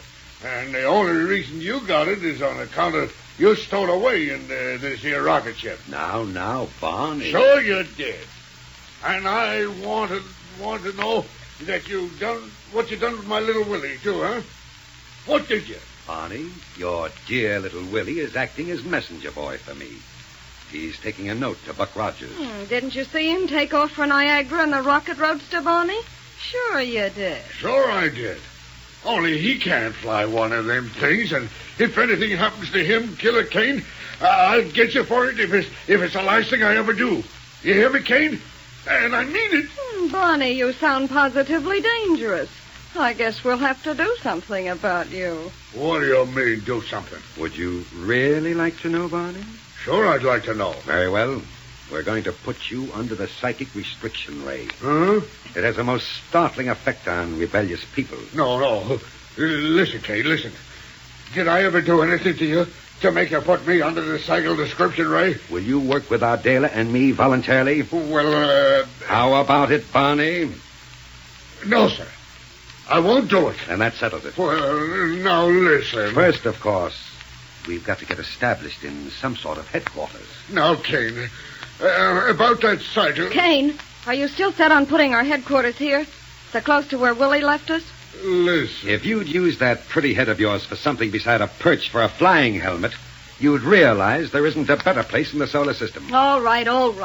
Why? No rocket trail leading up to where we've landed here. I was there? No, because you cut the power a couple of miles away and coasted down. But you still haven't answered my question. Ardela, think. Try it. Just once. All right, rave on. When little Willie delivers my message, the first thing Rogers is going to do is ask him where he saw us. And believe me, Willie isn't going to waste any time in telling him, down to the last detail. Right. But do you think for a minute Rogers will expect to find us here, waiting for him to come and get us? Well... Ardela, what do you want to do? Where do you want to go? Just as far from where Willie was with us as possible. Exactly. That's exactly what Rogers would expect us to do. And that's why we're safer here than anywhere else we could possibly be. It's the last place in the world he'd expect to find us. Okay, you win. Yeah. And that just shows that you're pretty dumb, Kane. Hey? If you think you can keep Captain Rogers from finding you, you're dumb, that's all. Quiet, Bonnie. Buck might think to look for us here at that, Kane. What makes you think so? Professor Smith, the mad scientist who had ideas for becoming supreme grand ruler of the solar system. You know, the man who invented the psychic restriction ray. Well, what about him? Well, this is where he hung out. Don't let that worry you. By the time we get through fixing this place up, Smith himself wouldn't be able to spot us. What do you mean by fixing it up? Come on, let's get out of this rocket ship and I'll show you. By the way... Yeah? What sort of equipment were you able to pick up when you dropped into Dr. Hewer's laboratory? Is this it here, in this bag? Yeah. A rocket pistol, small disintegrator, and 2 force rays. Good work. Now, as for tools, there are plenty right here in the ship. So bring along those weapons. And Barney. Yeah? What? You may have the honor of bringing along the psychic restriction ray. I don't want no psychic description ray. Bring it along. But wait. What's this lever for? Here on the control panel. I don't know, Kane. Barney? Sure, anybody'd know that.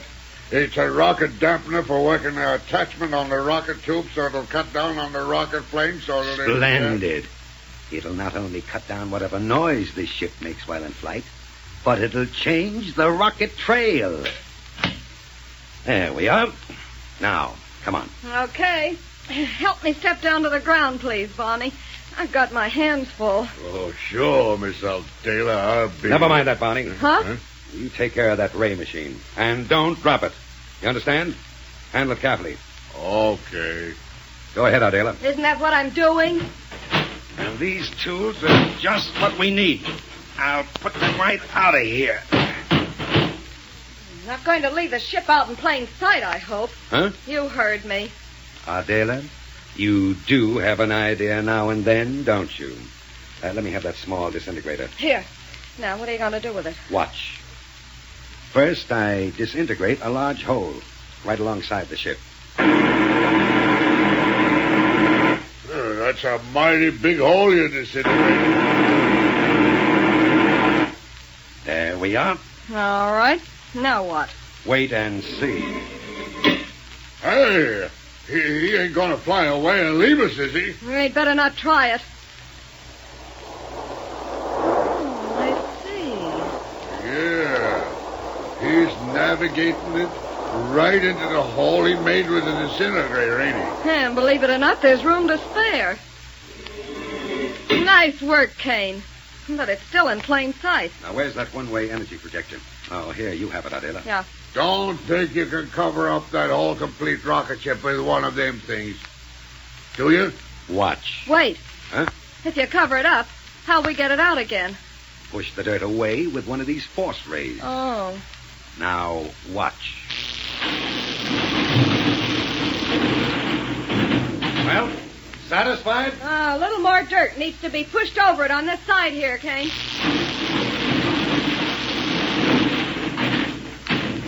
There you are. The ground looks as though it had never been disturbed. I had no idea one of those little things, force rays, packed so much power. So did I. Non-recoil energy, Adela. Just another of yours many inventions that'll be of help to us. Well, now what? Now, we're going to establish our headquarters underground. Where Smitty used to have his? Yes, come on. And let Buck Rogers or anybody else try to find us once we get established in this.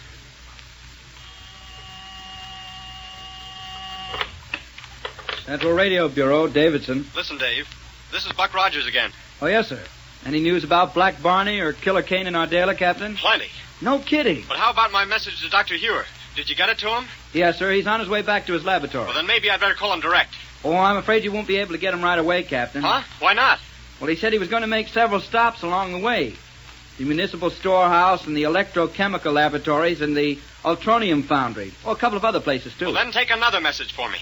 And relay it to him as soon as you can get in touch with him. On the telemagnetic recorder? Won't need it. This message is plenty short. All right, shoot. Tell Dr. Hewer that Wilma and I have picked up Barney's rocket trail with a gas analyzer, and we're following it at top speed. Good work, Captain. And we're not stopping until we find him.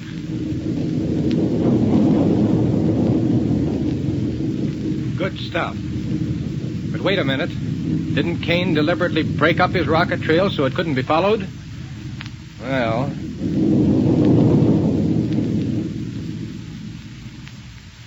Fellas and girls, hurry up and send in bags from Popsicle, Fudgicle, and Creamsicle, and get yourself swell gifts. All the things you want but haven't got money to buy, like a wristwatch, movie camera, doll, jewelry, wallet, table tennis, fishing tackle, hundreds of wonderful gifts. Just save up Creamsicle, Fudgicle, and Popsicle bags. excusing me now, folks. I'm going out to have a popsicle. And will you get one for me, Pete? Sure, Mr. Johnstone. Yes, sir. There's nothing that tastes better than a great big cold popsicle. Those juicy fresh fruit ices frozen on a stick. Have one tonight. Get your favorite fruit flavor. They're refreshing, full of energy, and only 5 cents for a great big twin popsicle. And boy, does it last.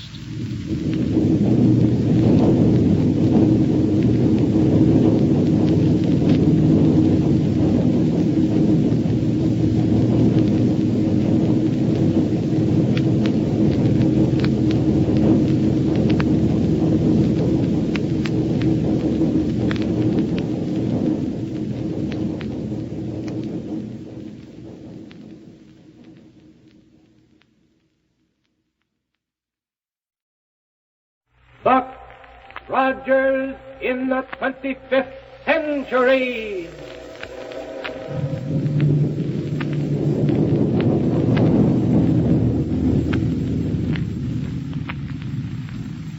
Buck Rogers is on the air, brought to you by the makers of Popsicle, Fudgicle, and Creamsicle, those delicious frozen confections on a stick.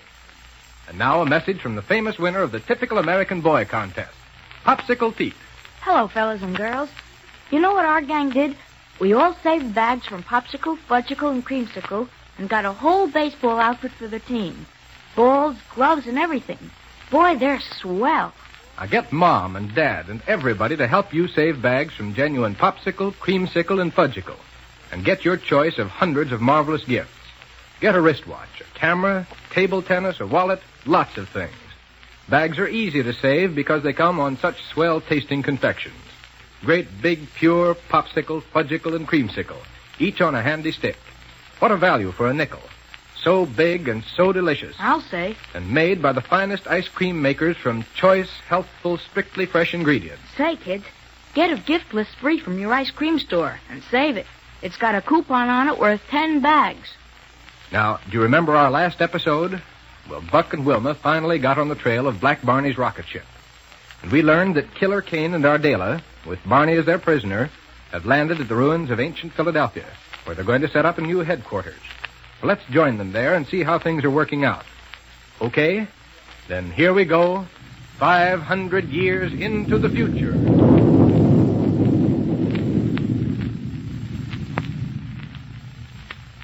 Well, Kane, what do we do now? We make a little trip underground to establish a base of operations, Ardela, in what was formerly the headquarters of Professor Smith, the mad scientist. They're gonna use Smithy's old place, huh? That's what I said. Come on. Okay. And handle that psychic restriction ray with care. Okay. Yeah, but where are we going? I don't see anything around here that looks like it might be Smith's old headquarters. There, right in front of you. You see that hole in the ground? Yeah. With an old set of concrete stairs running down into it? Well? Way back in the 20th and 21st centuries, there was a network of subway lines running all along under the whole city. Now, that was before the Mongol invasion destroyed most of the principal American cities. But what under the sun are subway lines? Ever see pictures of railroad trains in your history books? Sure. Well, the subways were railroads that ran entirely underground. Yeah. Diverted a lot of traffic from the already congested streets on the surface and all that sort of thing. Yeah, all that sort of stuff. Say, maybe the people who lived in those times weren't so dumb after all. No. But if our friend Rogers weren't so dumb, he'd have stayed in the 20th century where he belonged. Kane, you know just as well as me that Captain Rogers didn't come to the 25th century on purpose. He got caught in a mine accident, and a lot of gas come out of it, and he was held in suspended animation and all that sort of stuff. Forget it, Barney. The point is that when Smith came here, he found an ancient subway station located down near the edge of the Delaware River here that was good enough to make into a headquarters. Now, you ought to remember that, Barney. You worked with Smith at one time. Yeah, that was before I knowed any better. Smitty had it all fixed up with lights and a power planet and all that sort of stuff and things. And that's why we're lucky in having everything ready for us to settle down here. Yes, but I still think if Buck and Wilma get anywhere near here, they'll pick this as a logical place to look for But us. even if they do, they'll never find us. Come along now, down the stairway. Listen, I don't want to go down there. Barney, do I have to keep a rocket pistol trained on you to make you do as I say? Well, you can't make me work for you anyhow. Quiet. Now pick up that psychic restriction ray and come along. Okay. Okay. Right down these steps? Right. Now, what used to be Smith's office is at the end of a corridor at the bottom. Oh, here's the corridor, all right. Hey, how about some light down here? You can't see very well. Wait a second, and I'll see if the lighting system's still in order. Now, that's better. Much. Hey, there's quite an establishment down here, isn't there? Everything you could want for comfort and convenience. Now, this on the right was his office. Quarters are down the corridor on the left. Wait a minute, Kane. Why, yes. That little waterfall down at the end of this room. Yeah, I wonder how that got there. Well, I can tell you. Well? Well, back in the old days when I was sort of foolish and thought I was an air pirate... You'd be better off if you were still an air pirate, Bonnie. No, sir, Kane, and nothing you will ever All say right, will ever make me believe it. All right, and go on with your story. Yeah. Well, one time, me and Louie was down here giving Smitty a hand. Who's Louie? Oh, yeah. Louie, he was sort of my right-hand man and all that sort of stuff. Go on. Well, Louie didn't like Smitty, and Smitty knowed it, so he kept treating Louie worse and worse, until one day Louie got mad and cut loose with an atomic bomb and blew the place up. Blew the place up? Well, didn't exactly do very much damage on account of it wasn't set very good, but it let through some of the water from the Delaware River, and that's what makes the fall. Then the door to Smith's old laboratory ought to be right behind that waterfall. Yeah, I guess so. Unless somebody's changed it. Somebody's changed it? Who's changed it? Well, somebody well, maybe somebody come along. You don't know what you mean. Adela. Yes? We've got to find out if the door to the laboratory is in back of that waterfall. Well? Well, how'd you like to hop through it and see while I keep an eye on Black Bonnie here? Oh, and get soaking wet? Not much, Kane. If you want to find out what's on the other side of the waterfall, you can do it yourself. Or make Bonnie do it. Hey, now, listen. And take a chance on there being some way for him to beat it on the other side? Okay, then it's up to you. See why that laboratory should be of such importance to you anyway. Adela, if the water hasn't flooded that laboratory, we'll find electrical and scientific instruments that'll mean everything to us. If it isn't flooded. That's exactly what we're going to find out now. What you're going to find out. Go ahead. No, wait a minute. The force ray. Give me one of those non-recoil energy projectors. Sure. Here. What are you going to do with it? Use it to push the water aside and keep from getting wet. Oh, sorry. Sorry? Yeah. Thought we were going to have the pleasure of watching you take a soaking. Never mind that. Just be sure you keep Bonnie here covered with your rocket pistol. Now, here. Hey, that's pretty good, Kane. Even if it is you. It's the laboratory, all right, Adela. And it's in perfect condition. Good. I'll hold back the water with this force ray while you and Bonnie go in. And then you can do the same for me with yours. Right. Come on, Bonnie. Okay. And be sure you don't let that ray machine get wet. All right. That's it. Now, put the psychic restriction ray down inside the door here. Well, now, how about... Set it down, I said. But listen... Hey, Kane! See? What's the hurry, Adela? Take it easy, will you? All right. Come ahead. Right. Well, this is better. Now, get all the way inside the laboratory so we can close this door. That's it. And this, my friends, is our new headquarters. Not bad, Kane. Not bad. Not bad? It's perfect. And look at these scientific instruments. Smith may have been a bit balmy, but he's certainly left us some priceless equipment here. And with that waterfall covering up the door, nobody in the whole wide world would ever discover us here. No? Why shouldn't somebody else look behind the falls for the door to this place? Because nobody else knows this place is here. I hope you're right. I know I am. Come on, let's get to work. Now, the first thing we've got to do is to put Barney under the psychic restriction ray. Huh? Plug it into that power outlet, will you? Sure. Listen, Kane, is all you think about the cycle description ray? I'm not going under it, see? You haven't any choice in the matter, Barney, unless you decide to work along with us voluntarily. How about it? No, sir. No, sir.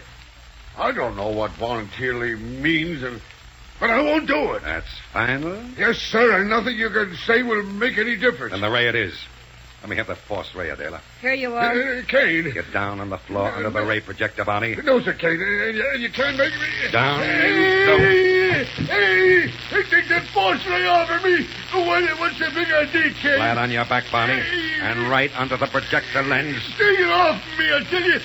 You're pushing me right through the floor. If you don't stop bellowing, I will push you through the floor. All right. I'll stay. I'll lay still. I'll stay where... All right. Now, Bonnie, I warn you. If you try to get out of range of the psychic restriction ray, I'll drive so much energy at you that you'll never get up again. Adela, Yes? turn on the ray. Right.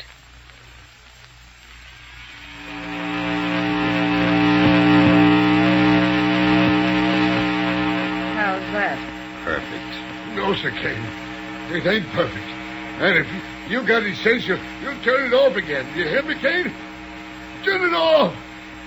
This thing won't have no effect on me anyhow. Quiet, Bonnie. Now, you'll find it much easier if you don't try to make so much noise. But the light from it hurts my eyes. You're crazy. Well, I don't like it anyhow.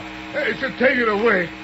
And anyhow, if you think this or anything else is going to make me work for you, why, you're out of my mind. You understand? You're...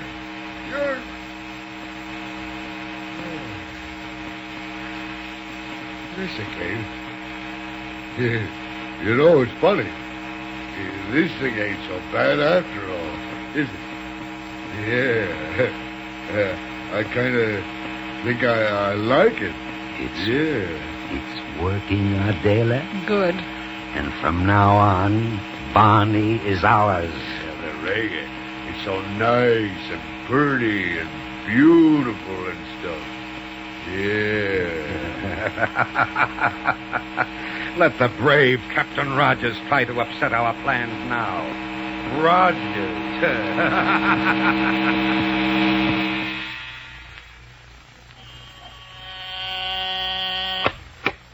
Central Radio Bureau, Davidson speaking. Listen, Dave. This is Buck Rogers. Oh, hello, Captain. Contact Dr. Hewer again for me. Tell him we're still on Black Barney's rocket trail and following it with a gas analyzer. Good, but there's We found that it leads almost directly southeast of Niagara in a straight line. I see, but now... In other words, toward the ruins of ancient Philadelphia, which would make an ideal headquarters for a person like Killer Kane. But, Captain, Now, as I told you before, Dave, the more I think of it, the more I feel he's somehow connected with the disappearance of Barney.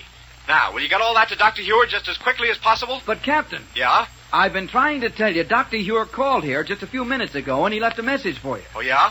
What'd he say? He wants you and Lieutenant Wilmer to return to Niagara immediately. What? And meet him at his laboratory. But we can't. We're hot on this trail for the first time. We can't leave it now. Well, I'm sorry, Captain, but he made it plain that no matter where you were or what you might be doing, he wants you in his laboratory before you go any further. Well, if he wants us to leave a hot trail, it must be important. Judging by the way he spoke, it's doggone important. Okay, Dave. Tell him we're on our way back.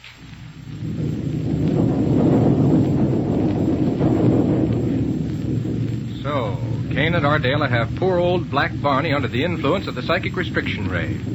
The instrument that completely subjugates him to their wills. It'll make him not only willing, but glad to work with them. But I wonder what Dr. Hewer has up his sleeve.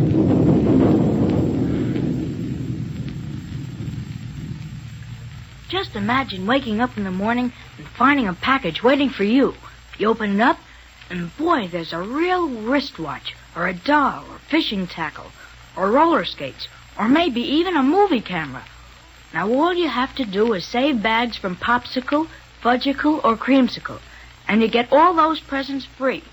Hundreds of them to choose from. It's fun saving bags from Popsicle, Fudgicle, or Creamsicle. They taste so good, and they're so big for a nickel. I'm having a Fudgicle right now, kids. A Fudgicle, real creamy chocolate fudge, frozen on a stick. Is that delicious? Be sure the name Fudgicle is printed on the bag. It's the United States registered trademark. And save those bags, kids. You get swell presents for them.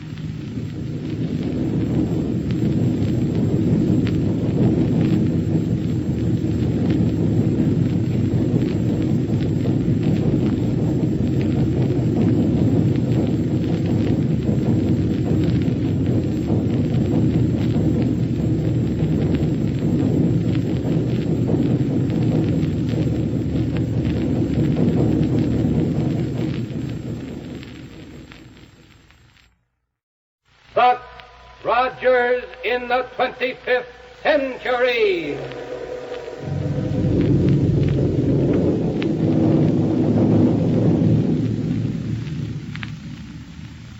Buck Rogers is on the air, brought to you by the makers of Popsicle, Fudgicle, and Creamsicle, those delicious frozen confections on a stick. And now a message from the famous fellow who won the contest for the typical American boy, Popsicle Pete. Say, kids, seems like everybody's saving bags from Popsicle, Creamsicle, and Fudgicle and getting the dandiest free gifts. Get a free gift list in your ice cream store. It's full of colored pictures of the presents. Everybody loves Popsicle, Creamsicle, and Fudgicle on the handy stick. Are they good? So pure, so delicious, so downright refreshing. Gee, you're making my mouth water. Now they're full of energy, too, and a great big one costs only 5 cents. The biggest nickel's worth I ever saw. And remember, everything that goes into these great big luscious confections is the freshest and the finest. The kind of ingredients Mother uses in her own kitchen. Eat Popsicle, Fudgicle, and Creamsicle as often as you like. They help make you strong, but be sure you get the genuine. Look for the name Popsicle, Creamsicle, or Fudgicle printed on every bag. Save bags for free gifts every day. Save your gift list, too. It's got a coupon on it worth 10 bags. Well, now with Kane and Ardela established in the headquarters at the ruins of ancient Philadelphia, with Black Barney under the influence of the psychic restriction ray, things promise to be pretty exciting. But let's first pick up Buck and Wilma aboard their rocket plane as it roars along on its way to Dr. Hewer's laboratory in Niagara. Here we go. 500 years into the future.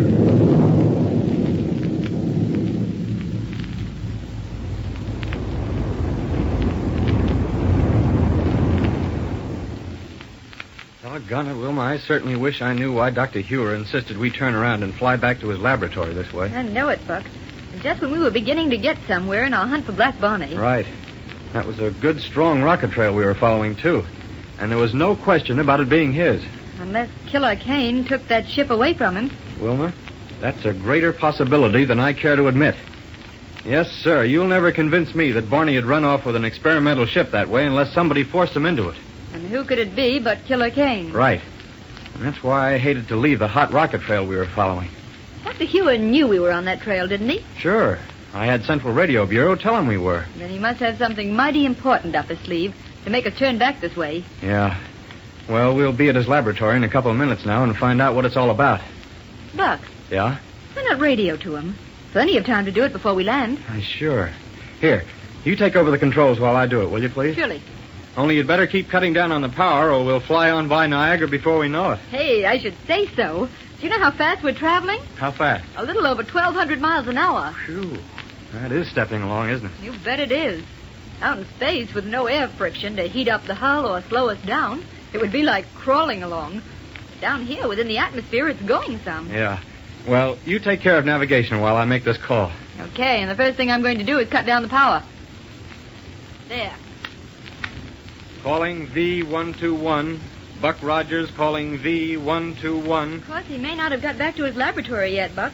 Central Radio Bureau said he had just started when we talked to them. Well, calling V121. Hello, Buck. Did you get my message through Central Radio? Why, yes, Doctor. And we're on our way into you now. Good. Well, then why are you calling? Oh, just to find out what this is all about. We were hot on Barney's rocket trail Yes, and... yes, I know, Buck. Well, yes, sir, and that trail was so fresh the gas analyzer pointers were fairly popping off the dials. Yes, but, Buck, I have an idea that finding Barney is going to be far more difficult than simply following up his rocket trail. Sure, Doctor, but it's the first thing for us to do in any case. No, the first thing for you to do is come back here to my laboratory. But why, sir? Tell you when you get back here. Now, come along. Okay. We'll be there in a minute. Signing off. Signing off. In a minute is right. Want to take over the controls? Yeah, thanks. We can start coasting to a landing in about 2 shakes. Well, take it easy. This ship isn't equipped with the gyrocosmic relativator, you know. I wish it was. Poor old Barney and Willie thought they were doing us a favor when they took off in the ship that was equipped with one. And right now it'd be mighty handy to have it aboard here. Well, here we are. Yep. Hang on for landing. Now, let's go. Right with you. Oh, hello, Doctor. Here we are. Oh, come right in here, you two. Right, sir. Your radio call held me up a bit, but I'm finished with this thing in a minute. Why, Doctor, it's the gyrocosmic relativator. Don't tell me Black Barney and Willie came back here. Yes, Doctor. When did they bring it back? They didn't. This is a brand new one. Oh, I thought it'd take weeks to put one of these things together, and that you'd need impenetrite from Pluto. Well, I used a few scraps I was able to salvage in the main power room of the Central Radio Bureau. Yeah? I've been spending every minute working on this. Well, I'm beginning to see the light. You had us come back here so we could install this on our ship before continuing the search for Barney and Willie. Exactly. As long as his ship is so equipped, yours must be too. And Buck. Yeah? I don't know how you feel about it, but I'm of the opinion that Kane and Ardela must have something to do with the disappearance of Barney and Willie. We certainly agree with you on that, sir. Yes. There, now. Great day. You must have done some fast work on this thing. Yes, and under a real handicap in the limited amount of impenetrite at my disposal. What about the reports of impenetrite ore out near the city of Omaha? Yeah, I've heard about that too, Doctor. Yes, but the ore is so poor that an entirely new means of reduction must be developed to really make it worthwhile. Worth investigating, though. Well, I'm going to look into it at the very first opportunity. Meanwhile, our only sure source is the far-off planet Pluto.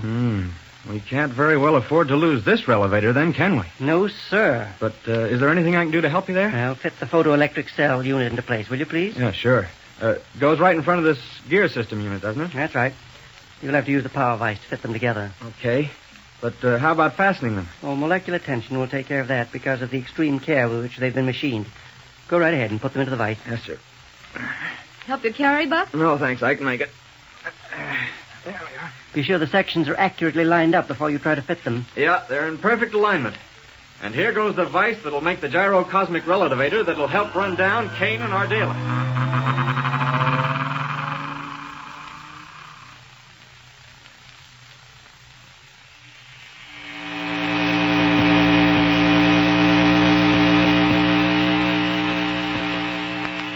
Well, Barney, how do you feel now?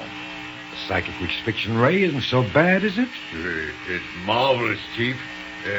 Just leave it on for a couple of hours or two more, will you? Sounds to me as though he's had plenty, Kane. Right, Ardela. You can turn it off. All right. All right. Get up now, Barney. Yeah. Thanks, Chief. I certainly appreciate your letting me get exposed to it. Yeah. Then perhaps you can be of some help to us now, eh? Oh, I'll try awful hard, Chief. That's the stuff. What we ought to do, Ardela, is get hold of Rogers and put him under the psychic restriction ray. Not a bad idea. Dumb as he is, I think he might really be of some use to us. Well, from now on, we've got to take it easy and carefully plan everything we're going to do. Now, Barney. Huh? Yeah, Chief. Go out to where we've buried the rocket ship that has the gyrocosmic relativator on it. Okay. Take along a non-recoil energy projector so you can push the dirt and rocks away from the door of it and get abroad. And then what? Then take out the radio and bring it in here. But be sure you leave the path to the door of that rocket ship clear. How come? I want that ship to be ready for immediate takeoff, just as soon as it gets dark. Okay, Chief, I'll do it right away. How about bringing the ship up out of its hole onto the level ground? Not much. That would leave it in plain sight of anybody who might be flying around looking for us. Oh, yeah. Having that natural waterfall out there to cover up the entrance to this headquarters is a real help. Yes. And right here in this old laboratory of Professor Smith's, we have all the scientific apparatus we could possibly want, Ardela. Our setup is perfect. Well, what are we going to do with it? Before anything else, Ardela, we must send Barney out after supplies and equipment. Whoa there, Kane. Wouldn't it be much safer for you to go? Not by a long shot. The minute anyone in this country saw me on the loose, every radio in America would start buzzing. But Barney's all right.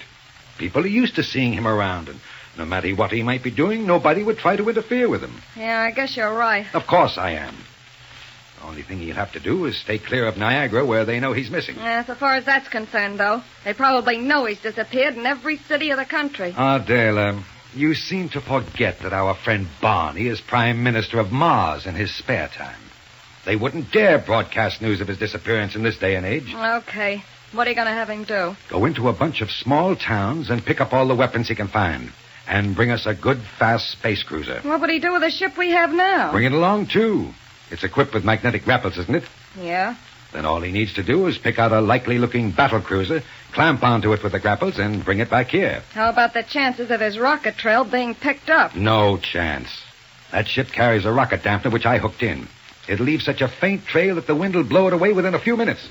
Isn't as though he were flying out in space, you know, where there's no wind and a rocket trail stays put. Okay, but don't you think this business of taking a lot of weapons from small towns is dangerous? Suppose somebody sees him taking them and gets suspicious. Then all he needs to do is doff his flying helmet, look official, and pass some remark about being hot on the trail of Killer Kane and Ardela. And what about the chances of Barney's trying to double-cross us? Don't worry. The psychic restriction ray has taken care of that. Well, here he is now. And look at him. What happened to you, Barney? I'm all right, Miss Ardela. Only I got kind of wet coming through the falls. Oh, why didn't you use a force ray to push the water aside? On account of I had to use both hands to carry this radio. Here you are. Did you get that wet, too? Yeah, Chief. I guess maybe it did a little. Then we'll have to wait for it to dry out. Maybe it'll work anyway. I'll plug it in and see. All right. Now, Barney. Yeah? Just as soon as it gets dark, I want you to go out and get us a lot of equipment from the small towns that lie to the west of us. Sure, Chief. Only wouldn't it be a good idea if I was to take along some atomic bombs with me? Atomic bombs? Sure. To blow up the municipal storehouse where I'm going to get the stuff. No, Barney. This is one time you'll have to go about it very quietly and unobtrusively. Yeah, very Huh? Now listen carefully, and I'll tell you what you're to get. For transportation, of course, you can use the rocket plane. That's equipped with these gyros.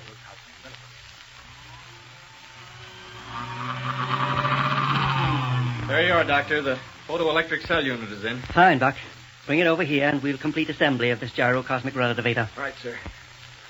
There you are. Will this be as good as the one on the ship Barney took away? It's exactly the same, Wilma. With it, you'll be able to take off and immediately be going at tremendous speed without any loss of time for pickup. Then Killer Kane, beware. Fasten the power terminal line, Buck, and it'll be all finished. Okay. There you are. Good. Now, it's all ready to be put aboard your space cruiser. Well, then, let's go. I want to get back on Barney's rocket trail before the wind blows it away. Right. Coming with us, Doctor? No, Wilma, I'm afraid not. I'm very anxious to investigate the possible supply of impenetrite ore near Omaha just as quickly as I can. Which will mean more of these relativators. I hope so. You want to open the door for me, please, Wilma, so I can carry this one out to the ship? Surely, Buck. Perhaps I'd better go out there with you to make sure you get it installed properly. I wish you would, Doctor. There you are, Buck. Thanks. No, look. What? Well, yes. And it's coming right down here. But so fast. Who's at the controls? Whoever it is, he's going to crack up. Then look out. Get back, Wilma. Here he comes. Look out!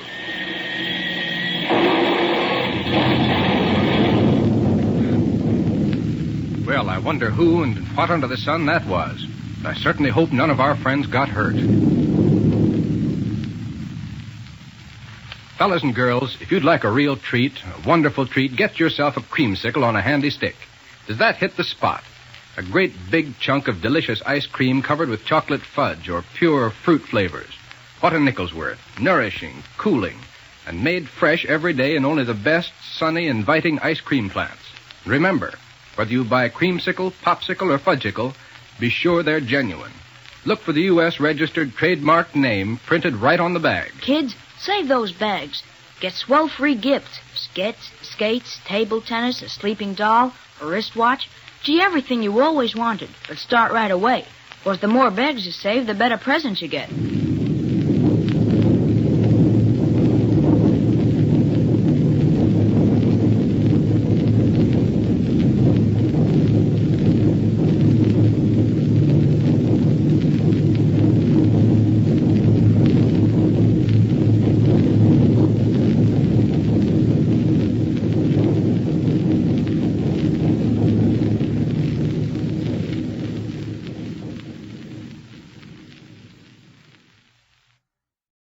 Buck Rogers in the 25th century.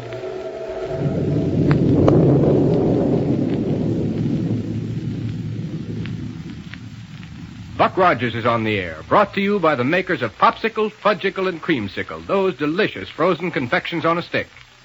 And now a message from the famous winner of the typical American boy contest, Popsicle Pete. Hello, everybody.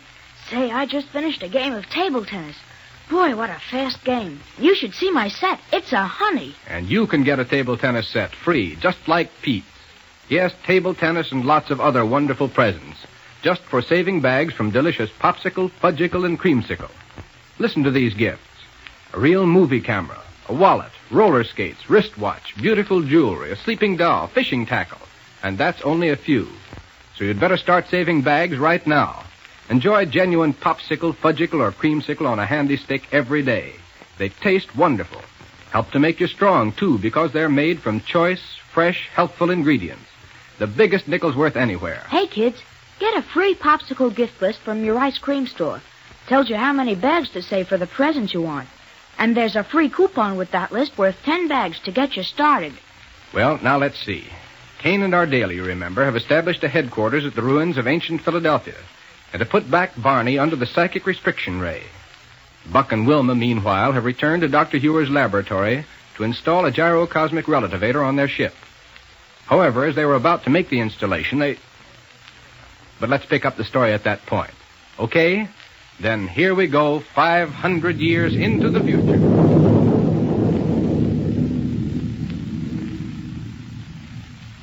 Will you open the door, please, Wilma, so I can carry this relativator out to the ship? Surely, Buck. Suppose I go with you to make sure you install it properly. I wish you would, Doctor. There you are, Buck. Thanks. Oh, look. What? Well, yes. And it's coming right down here. What's so fast? Who's at the controls? Whoever it is, he's going to crack up. Then look out. Get back, Wilma. Here he comes. Look out! Look. A rocket roadster. And look. Look who was in it. Willie. Good heavens. What was he doing trying to fly this rocket roadster? Here, help me get him free of this wreck. Yes, by all means. Willie. Listen to me, Willie. Here, I'll carry him into your laboratory, Doctor. Yes, Buck. I'll clear off a table to lay him on. Buck, is he still alive? Sure he's alive, but that was a nasty crack-up. Here now, Buck. You can lay him right down here on this table. Right, sir. There he is. Quick, Wilma. Plug in the healing ray while Buck and I pull it over here. Yes, sir. Buck, you hold the projection lens steady while I move it. Go ahead, Doctor. It's all plugged in, Doctor. And it's in position over our little patient. Dear, I hope he isn't badly hurt. Poor little fellow. Turn it on, Buck. Yes, sir. But now, Doctor. Yes? What can this healing ray do for him? He's unconscious. You seem to forget that an incidental function of this ray is stimulation of certain nerve centers that... Buck. Yes? Go out and look at that roadster and see what its identification number is. Its identification number? What'll that tell us, Doctor? Go quickly. Oh, but I don't see... Oh, sure. Yes, sir. Would it help to splash a little water on his face, Doctor? Well, it might, Wilma. Suppose you get some. Yes, sir. Willie. Wake up, Willie. Here now. Just a little bit on his forehead. Yeah, that's it. Poor little fellow. What I can't understand is why he was trying to pilot that rocket roadster. Sure, he never handled one alone before. Dr. Hewer. Yes, Buck? The plane Willie busted up out there is the same one Ardela was seen in, flying away from this laboratory. Ah. You know, right after she and Kane escaped from the prison here in Niagara. What? I was afraid of that. So without question, Black Barney's in their hands. And if that doesn't complicate the job of finding him, I don't know what I'm talking about. How's Willie coming along, Doctor? Healing ray doing him any good? I don't know, Buck.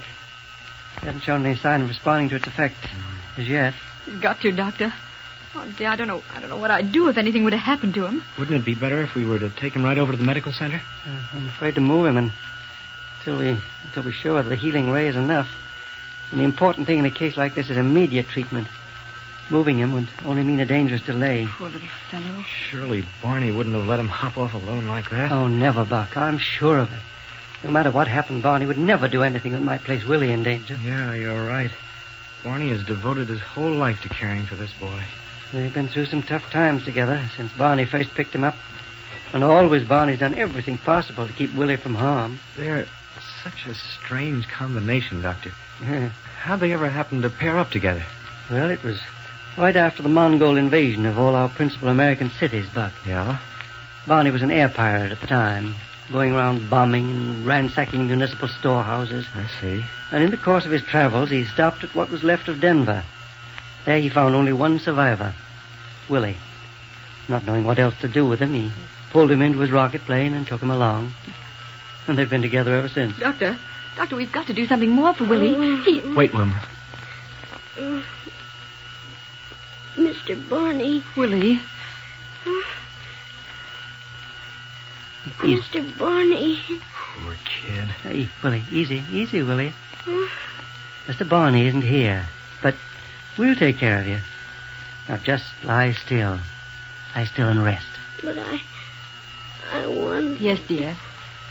I want Mr. Barney. You just lie still, as Dr. Hewer told you to. We'll get Mr. Barney for you as soon as we can. You bet we will.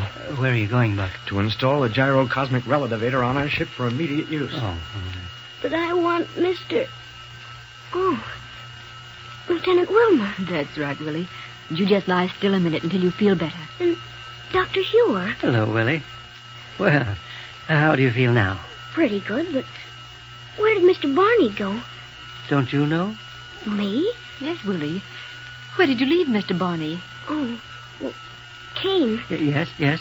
Killer Kane and Ardela took him. Yes? In a rocket plane. They took him away. Yes? Yes, Willie? Wait, Wilma. And Willie, you lie still for another minute and just look up at the healing ray. Yes, sir. Real quietly now. That's the boy. How is he now, Doctor? Okay? Wait, Buck. I'm afraid we let him overexert himself. Oh. I want him to get a little more of this healing ray before we talk with him further. Oh, sure. But have you found out anything at all from him? Kane and Ardela are involved in this, all right, Buck. Got the relativator installed? Yes, sir. I set it right next to the metallic glass window in the rocket exhaust line. That's right. You know, it's the light from the rocket exhaust that activates the relativator. Mm-hmm. Good. With that thing on board, we'll get somewhere. Oh, thank goodness for that. It's about time we started getting somewhere, too. Yes.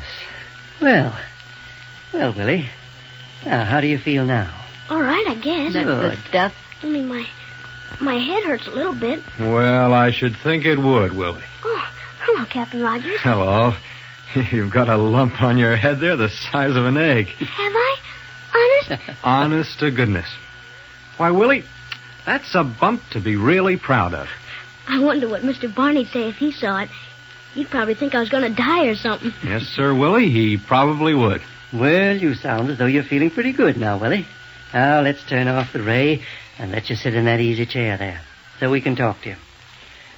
Here now. Oh, I can walk all right, Dr. No, Hewer. sir, you're going to let me carry you. Now, here we go. Oh. Say, this is like Mr. Barney carries me sometimes. That's so? Now, here. Now, you just sit tight here. Uh-huh. Sure you feel all right now? Oh, sure, I feel fine. Say, this is some bump on my head, isn't it? It certainly is. Yes, sir. You want to feel it, Doctor? No, thank you. But now, Willie. Yes, Doctor? Don't you know where Mr. Barney is? Yes, Willie.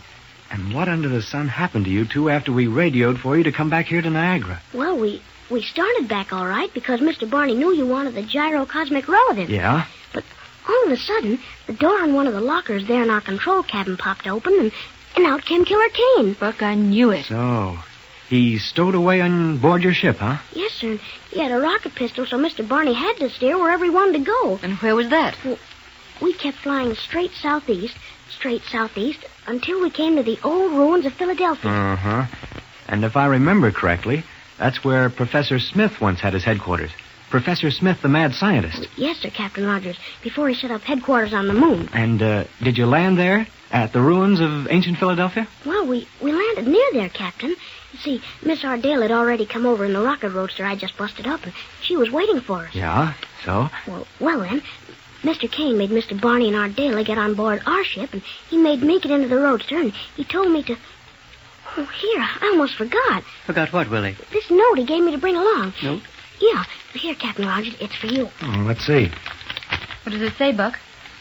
My dear friend Rogers. Yes. We are looking forward to a visit by you and Wilma at our new headquarters, if you can find them. Signed Killer Kane and Ardela. Buck, we've got to find that pair if it's the last thing we do on Earth. Yes, but if I know that pair, you may have to go far beyond Earth to find them. Right. But, Willie... Yes, sir? Where did Kane and Ardela go after they gave you this note to deliver? Well, I don't know, Captain. I got in the roadster right away and started back here. Well, did they take off in the big ship? Well, I don't even know that, sir. I'm not very used to flying, you see, and I had to keep my eye on the controls all the time, so I didn't dare try to look back at them, too. Yeah, I see. But what made you crack up out here the way you did? Well, I guess it was because I tried to do a fancy landing like Mr. Barney does, I guess, and I guess my hand must have slipped a little bit on the control lever. Well, whatever it was, you certainly came down with a terrific bump. Well, I'm all right now. I feel fine. I hope so. Only just you wait till I get my hands on Mr. Kane for taking my Mr. Barney away from me. Yes, sir. No, sir. You'd better take it easy for a while. Yes, Willie, I think the best thing you can do is to take a nice little rest over at the medical center. Oh, now, Doctor. Yes, I guess that is a good idea, isn't it? Oh, is it? Well, sure. They treat you fine over there. Well, Willie, I thought that the last time you were over there, when you sprained your ankle or whatever it was, you wanted to get out. Well, that was because I wanted to be with Mr. Barney. But with him not here, well, maybe I'd better just rest up until I feel all right again. I thought you weren't feeling as well as you pretended. Oh, you know how it is, Lieutenant Wilmer. We men don't like to admit it when we aren't feeling so good. You know how it is. Sure I do, you old rascal. You're nice, Lieutenant. Well, now, look here, Willie. Yes, Captain? On this scrap of paper, I've drawn a rough map of the ruins of ancient Philadelphia and all the surrounding territory. Uh-huh. Yeah, that's a pretty good map, Captain. Yeah? That's just what it looks like. Well, can you show me where you and Barney and Kane set down your ship to meet Ardela? Well, sure. Let me see. It was right about here. Mm-hmm. A little west of the actual ruins, huh? Yes, sir. And which way was the ship facing when it lay there? Well, this way, toward the east. Toward the ruins of the city? Yes, sir. Only I don't know if that's the way they flew when they took off. Oh, that's all right.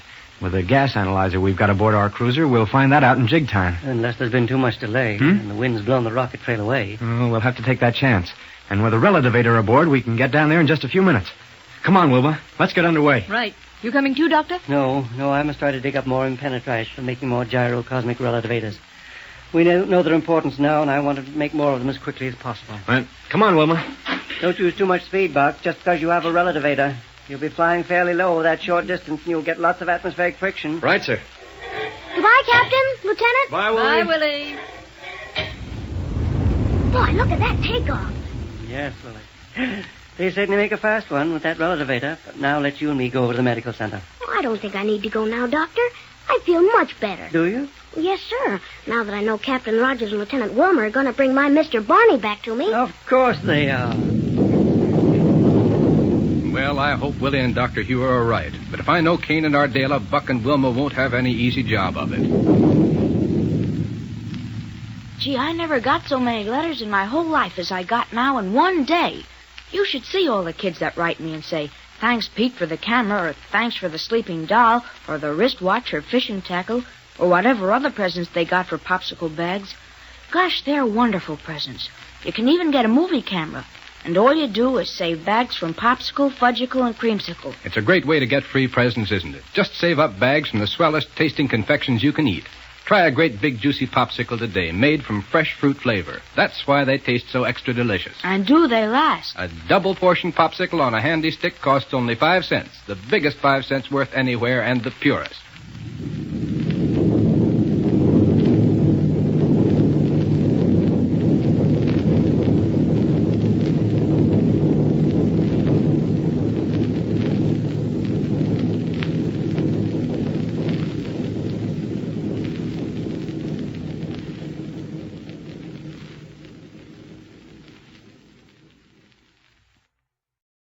Buck Rogers in the 25th century.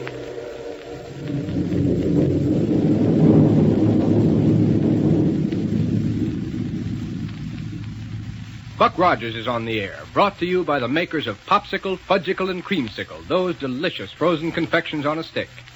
And now a message from the famous winner of the typical American boy contest, Popsicle Pete. Hello, everybody. Do you know how many kids got popsicle presents today? 1,220. Say, maybe you were one of them. Doesn't it feel like Christmas when that package comes? And all you do to get one is save bags from Popsicle, Fudgicle, and Creamsicle. What presents you get? A wristwatch, camera, field glasses, a wallet, a punching bag, sleeping dolls. Hundreds of gifts, all free. Ask your ice cream man for a free gift list. Tells you how many bags you need for each present. Don't forget the coupon that comes with that gift list. I should say not. That coupon is worth 10 bags. You'll find valuable gift bags on every genuine Popsicle, Fudgicle, and Creamsicle. Those great big delicious confections frozen on a stick. Only 5 cents each. And you can't beat that value. A great big, wholesome, refreshing, swell-tasting Popsicle, Fudgicle, or Creamsicle made by your ice cream maker right in town. for only a nickel. Save those bags, kids. Now, Kane and Ardale, you remember, are preparing to send Black Barney out from their new headquarters to obtain supplies.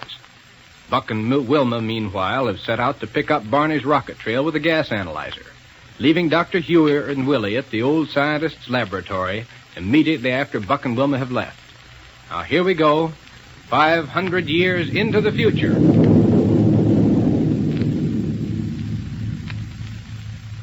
Yes, sir. I certainly hope Captain Rogers and Lieutenant Wilma find Mr. Barney now. They should, Willie. They not only have a gas analyzer aboard their speed cruiser, with which they can pick up his rocket trail, but a gyrocosmic relativator as well. That gyrocosmic thing is what made him go so fast when they took off, isn't it? Yes, sir. They attained their maximum cruising speed immediately, without any loss of time for pickup. Boy, that's some invention. Well, it's worked out even better than I expected. But how are you feeling now, Willie? Well, I'm feeling fine now, Dr. Hewer. Only, I'm afraid I couldn't walk very well, though. You certainly had a bad crack up in that rocket roadster. Yeah, I know it. Well, the ambulance from the medical center will be here in a few minutes, and... Willie. Yes, sir? I have an idea. And I believe it's one that'll throw Kane and Ardale completely off their guard. Well, what is your idea, Dr. Hewer? If that pair are as clever as I think they are, they'll be on the lookout for any radio messages that'll indicate we're searching for them. Oh, sure they will. Furthermore, they're probably very much interested in knowing whether you got here all right with that message to Buck. Oh, sure they are, Doctor. Only I don't That's see... exactly why my little plan should work. I'll get in touch with Central Radio Bureau immediately. Oh, I see. And have them send out a call for Mr. Barney. No, Willie. We mustn't let it be known that Barney's missing, unless it becomes absolutely necessary. After all, you know, he's Prime Minister of Mars, and he's a pretty important person. Sure he is, Doctor. He's very important. That's why Killer Kane wanted to get hold of him. Yes. Now, you wait. I'll put through this call. That'll give Buck and Wilma some help in locating Barney. Calling Central Radio Bureau. This is Dr. Hewer calling Central Radio Bureau. What happened to Miss Ardale, huh? She's in a little room off this laboratory, Barney, trying to dry out the radio you brought in from the rocket plane. Oh, on account of I got it wet coming through the falls that hides the door to this place, huh? That's right. Don't worry about her. Well, I wasn't. But there's another radio on the ship, you know. I only brought in a portable one. And as soon as it's dried out, it'll be all we need. Well, now, listen, Kate. Well? Me and you and all the rest of us know that the only reason I'm willing to work for you is because you put me under the cycle description rate. So? Well, it's all right. And I'm going to stick with you and all that sort of stuff. So you don't need to worry about nothing.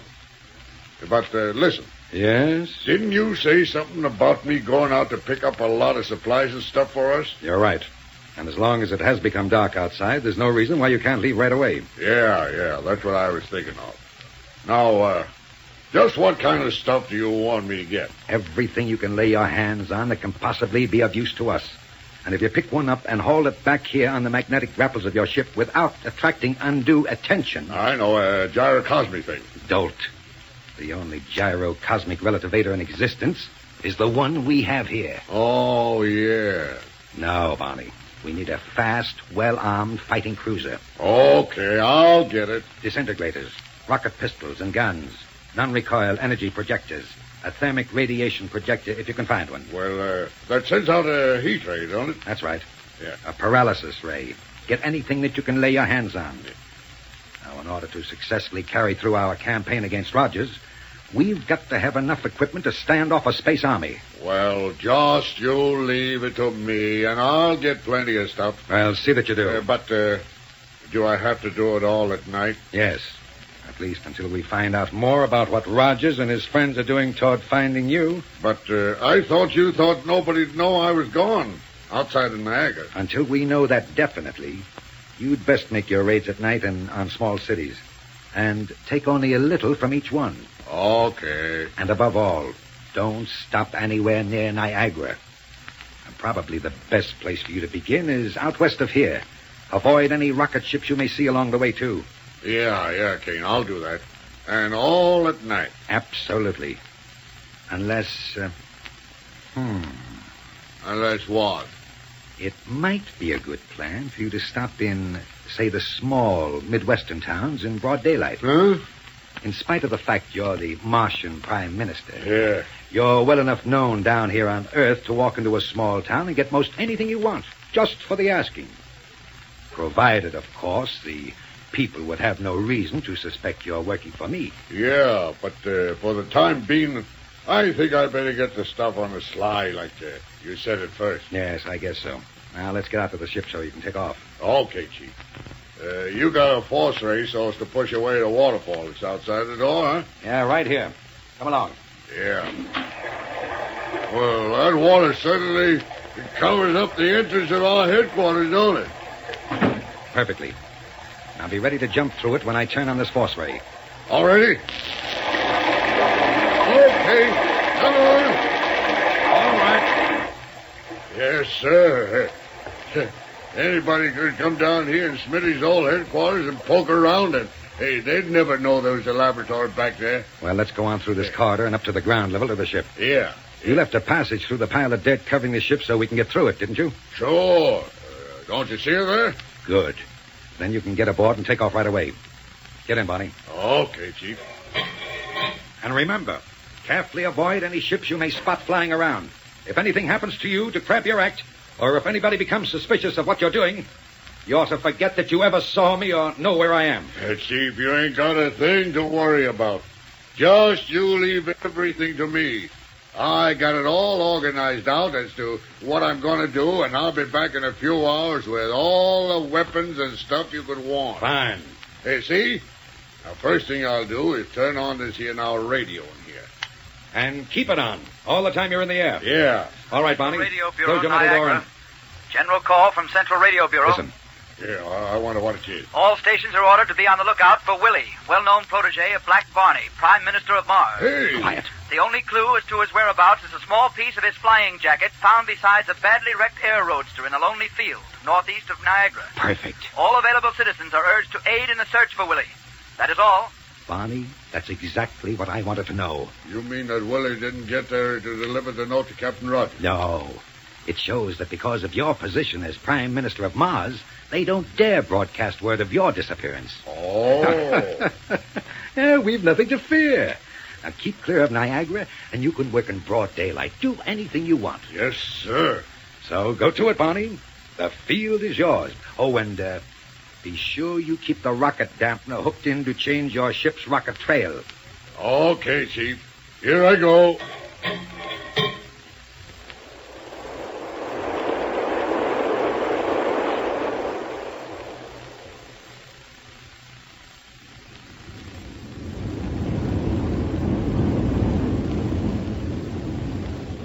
Wait, Wilma.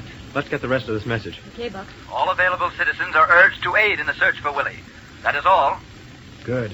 Good for Dr. Hewer. You think he had them broadcast that message, Buck? Sure.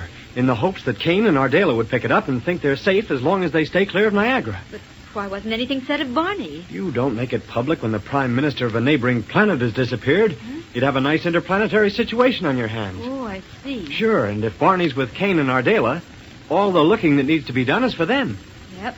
Thank goodness this rocket trail is holding out so well. I guess the wind hasn't blown it around so badly after all. And as Willie told us, we're still headed in the general That's Dr. Hewer calling us. Yeah, on the confidential wavelength. I'll take it. Dr. Hewer calling. Hello, Doctor?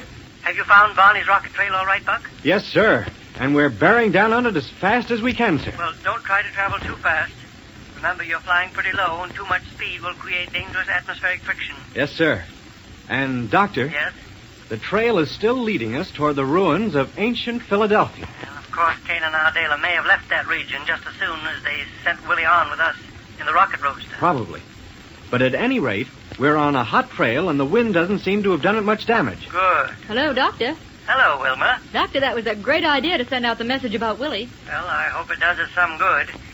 Kane's a mighty clever chap, you know. Entirely too clever. In fact, I shouldn't be at all surprised to have him discover this confidential wavelength we usually use. Oh, hardly, Doctor, unless he digs out the plans of the receivers you've built.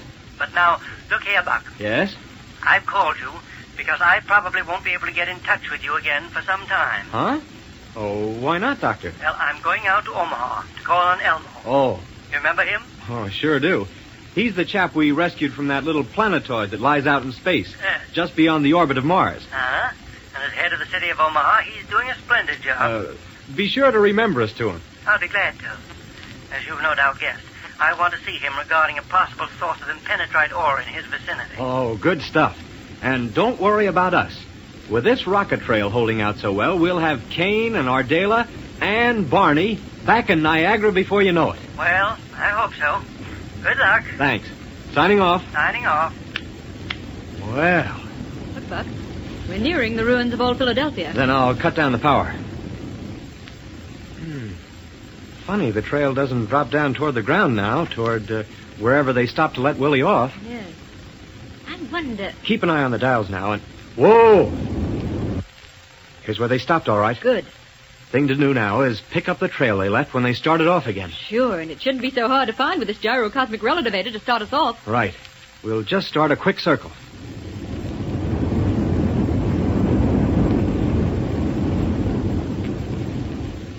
Look on the gas analyzer dial. Yep, we're on it all right. Yes, sir, and this is the trail that'll lead us straight to Killer Kane and Ardela, or my name is... Wilma, What's the matter? it's gone. What? The trail is completely stopped.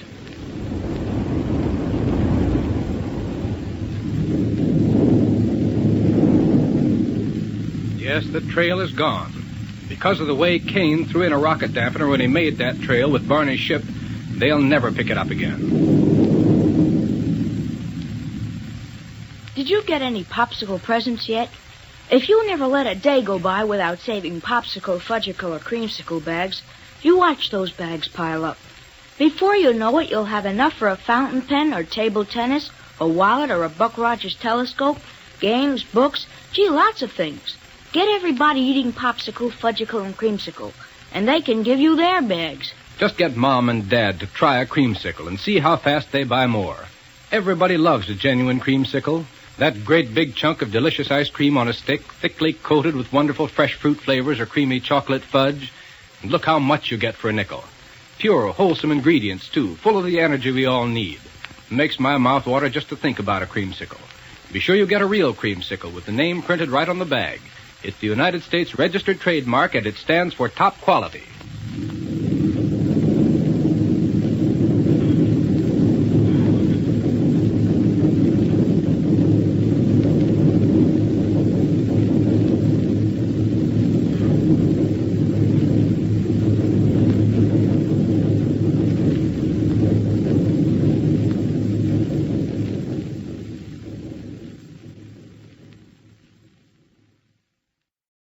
Buck Rogers in the 25th century.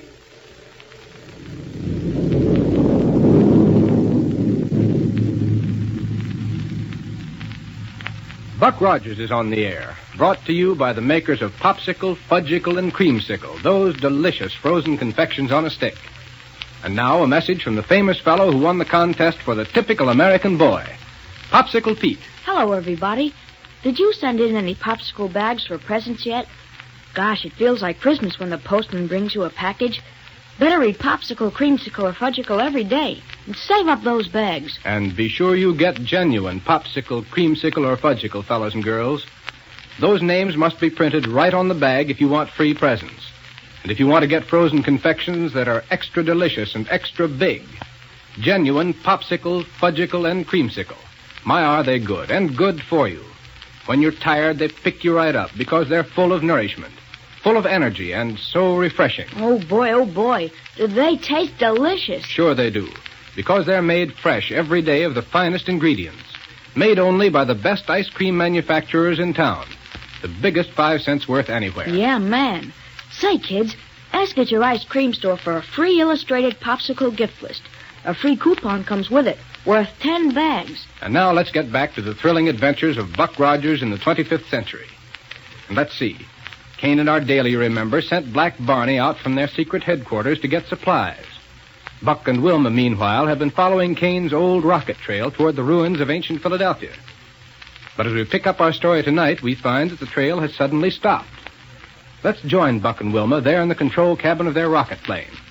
Here we go, 500 years into the future.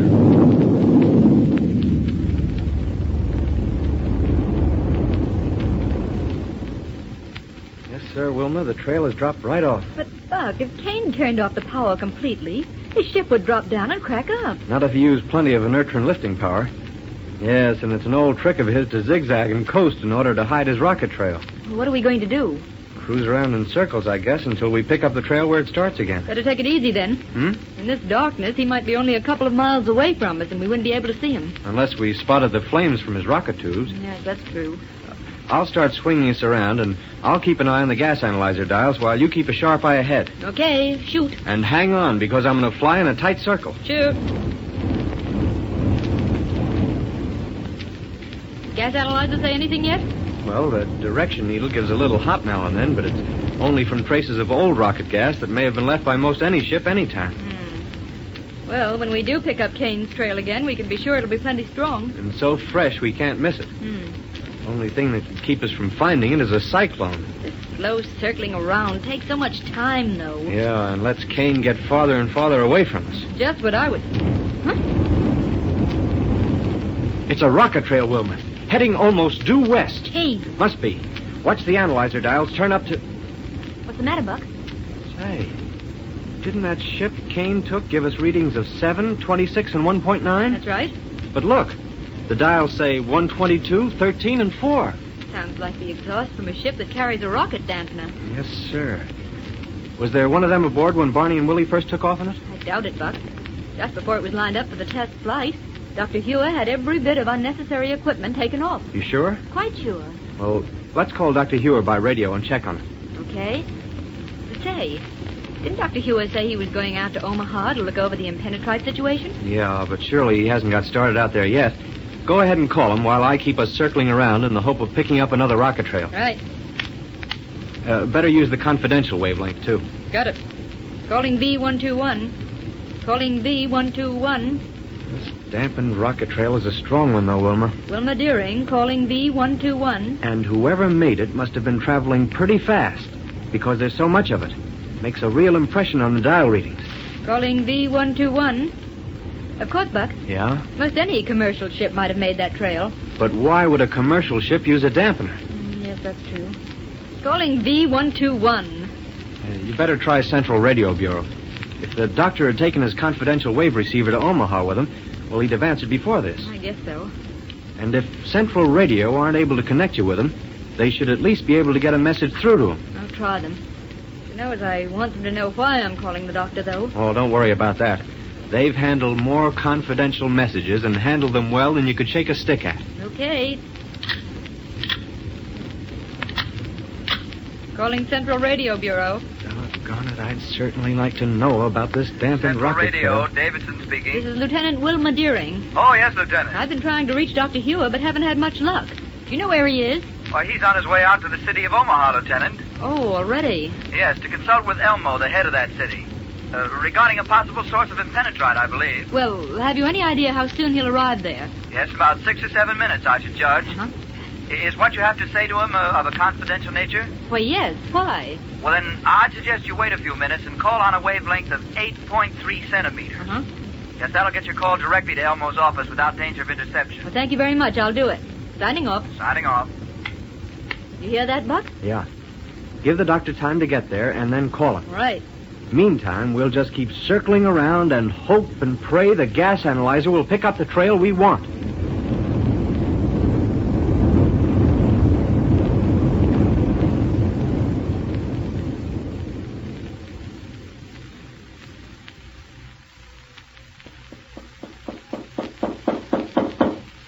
Come in. Well, good evening, Elmo. Why, Dr. Hewer. Great day. I'm glad to see you. It's good to see you again. And how are you? Splendid, thank you, sir. Sit right down and be comfortable. Thank you. Before we go any further, let me congratulate you on the way you've been handling things here in Omaha. Aye? Yes, indeed. You and your people have done a mighty fine job of things since that time we picked you up on the little planetoid out near the orbit of Mars. But if it weren't for you and Captain Rogers, we might still be out there on that desolate little world. How is Captain Rogers, by the way? And Lieutenant Wilma? Both fine. They asked me to convey their best regards to you. Well, return them, Doctor, 1,000-fold. And when are those two coming out here to visit me? Well, not for some time, I'm afraid. Oh, engaged on another thrilling trip into interplanetary space? No, Elmo. No, something far more important than that. Really? What? Well, please remember that what I tell you is in the strictest confidence. Oh, most assuredly, Doctor. Have you ever heard of Killer Kane and Ardela? I certainly have, sir. They're the people who tried to burn up our little planetoid before you rescued us from it. Oh, of course. Yes.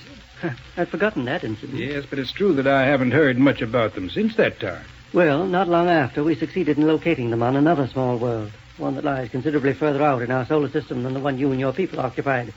Oh, could it be one of the black planetoids we've all heard so much about? Yes, one that lies out toward the orbit of Pluto. You found them there, eh? After a rather strenuous time of it, we captured them and brought them back here to Earth.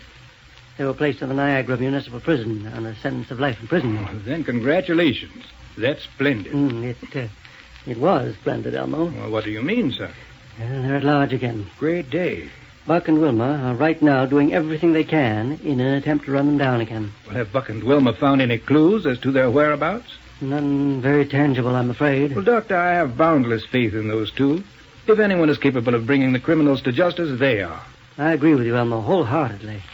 But you see, the situation's been somewhat complicated by the fact that Black Bar... Yes, Doctor? I quite forgot.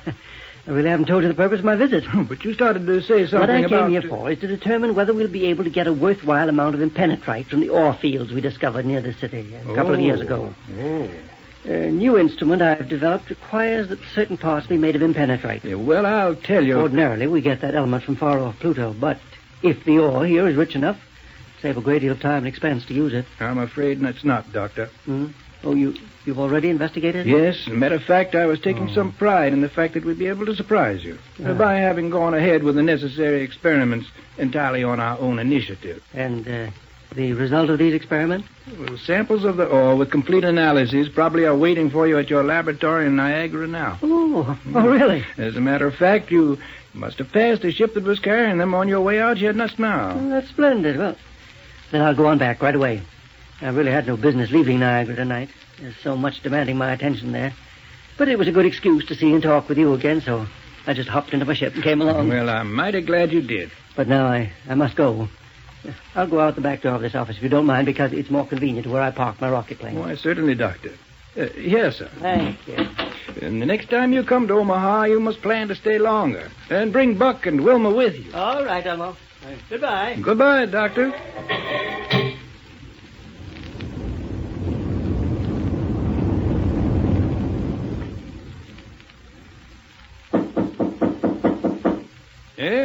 Yes? Oh, hello there, Elmo. Oh, Black Barney. Yeah. Surprised to see me? Oh, yes. Too bad you couldn't have arrived a moment ago. Huh? Well, Dr. Hewitt just left. What was he doing here? Well, really more of a visit than anything else. At least it turned out that way. Oh. What can I do for you, my friend? Well, Elmo, I'm on what you might sort of call official business. Yeah. Maybe you don't know it, but Killer Kane and Ardela, yes, you know... I know. Dr. Hewitt just told me about them. Oh, he did? Yes.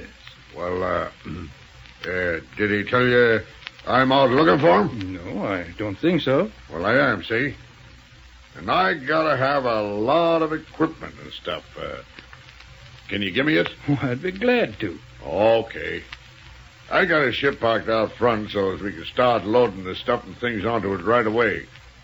Your men can pick out my ship on account of it has a rocket dampener onto it. Well, yes, of course. Now, first I gotta have a battle cruiser and a long-range atomic disintegrator, paralysis rays and rocket guns, and a lot of other stuff.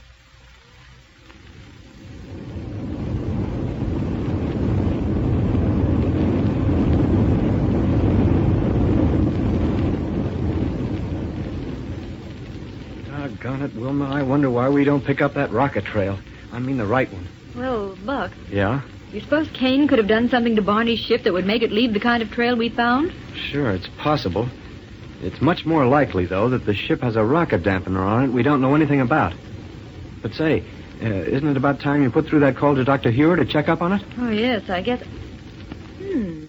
What's the matter? Nothing, but directly below us. What? The ruins of ancient Philadelphia, where Professor Smith, the mad scientist, had his headquarters.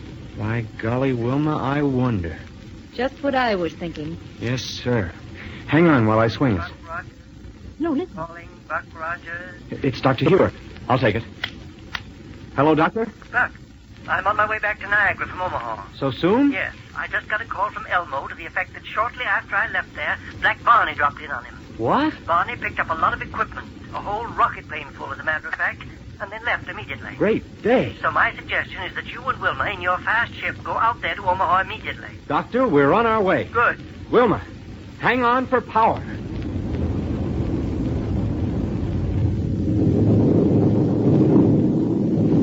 Well, chasing out there after Barney really getting somewhere. But I'm certainly sorry that it didn't stop and investigate the old headquarters of Professor Smith. Gee, some excitement. Do I feel warm? Wish I had a great big frozen fudgicle. Say, can you imagine anything better than that creamy chocolate fudge frozen ice cold on a stick? Well, I can't. And fellas and girls, what's the best, purest, biggest nickel's worth you can get? Right, a fudgicle. Delicious and full of healthful energy. Yes, a genuine fudgicle is as rich in milk solids as a glass of milk. Swell to eat, easy to digest, and made fresh every day. Don't forget to save bags from Fudgicle, Popsicle, and Creamsicle for those wonderful free prizes. Cameras, dolls, sweatshirts, and just lots of other things. Listen, kids. Be sure to get your free Popsicle gift list at your ice cream store. Don't take no for an answer. Buck and Wilma's picture's on it, too.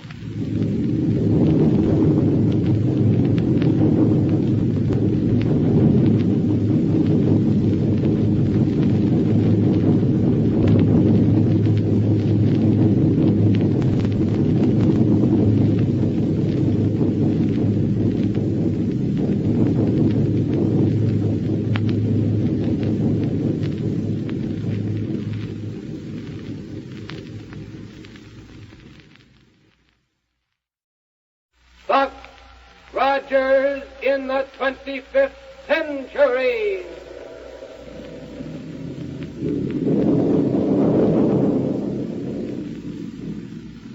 Buck Rogers is on the air, brought to you by the makers of Popsicle, Fudgicle, and Creamsicle, those delicious frozen confections on a stick.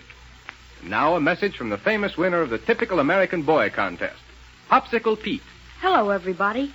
Listen. Did you hear that? I just hit the bullseye of my target set. Gee, that's some target set. It's one of the Popsicle presents. You can get it free.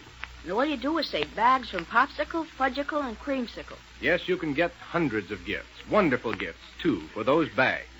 Things like Pete's target set, a wristwatch, a movie camera, skates, and a fountain pen, dolls, musical instruments. Better start saving right away. Those bags are as good as money.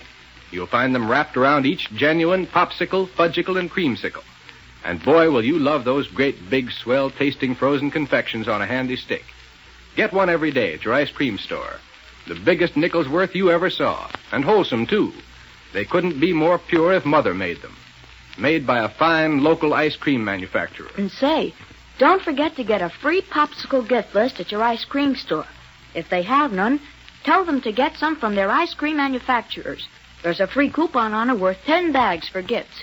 Now, in our last episode, you remember, Dr. Hewer learned that Black Barney had visited Elmo in the 25th century city of Omaha and departed with a rocket plane loaded with equipment.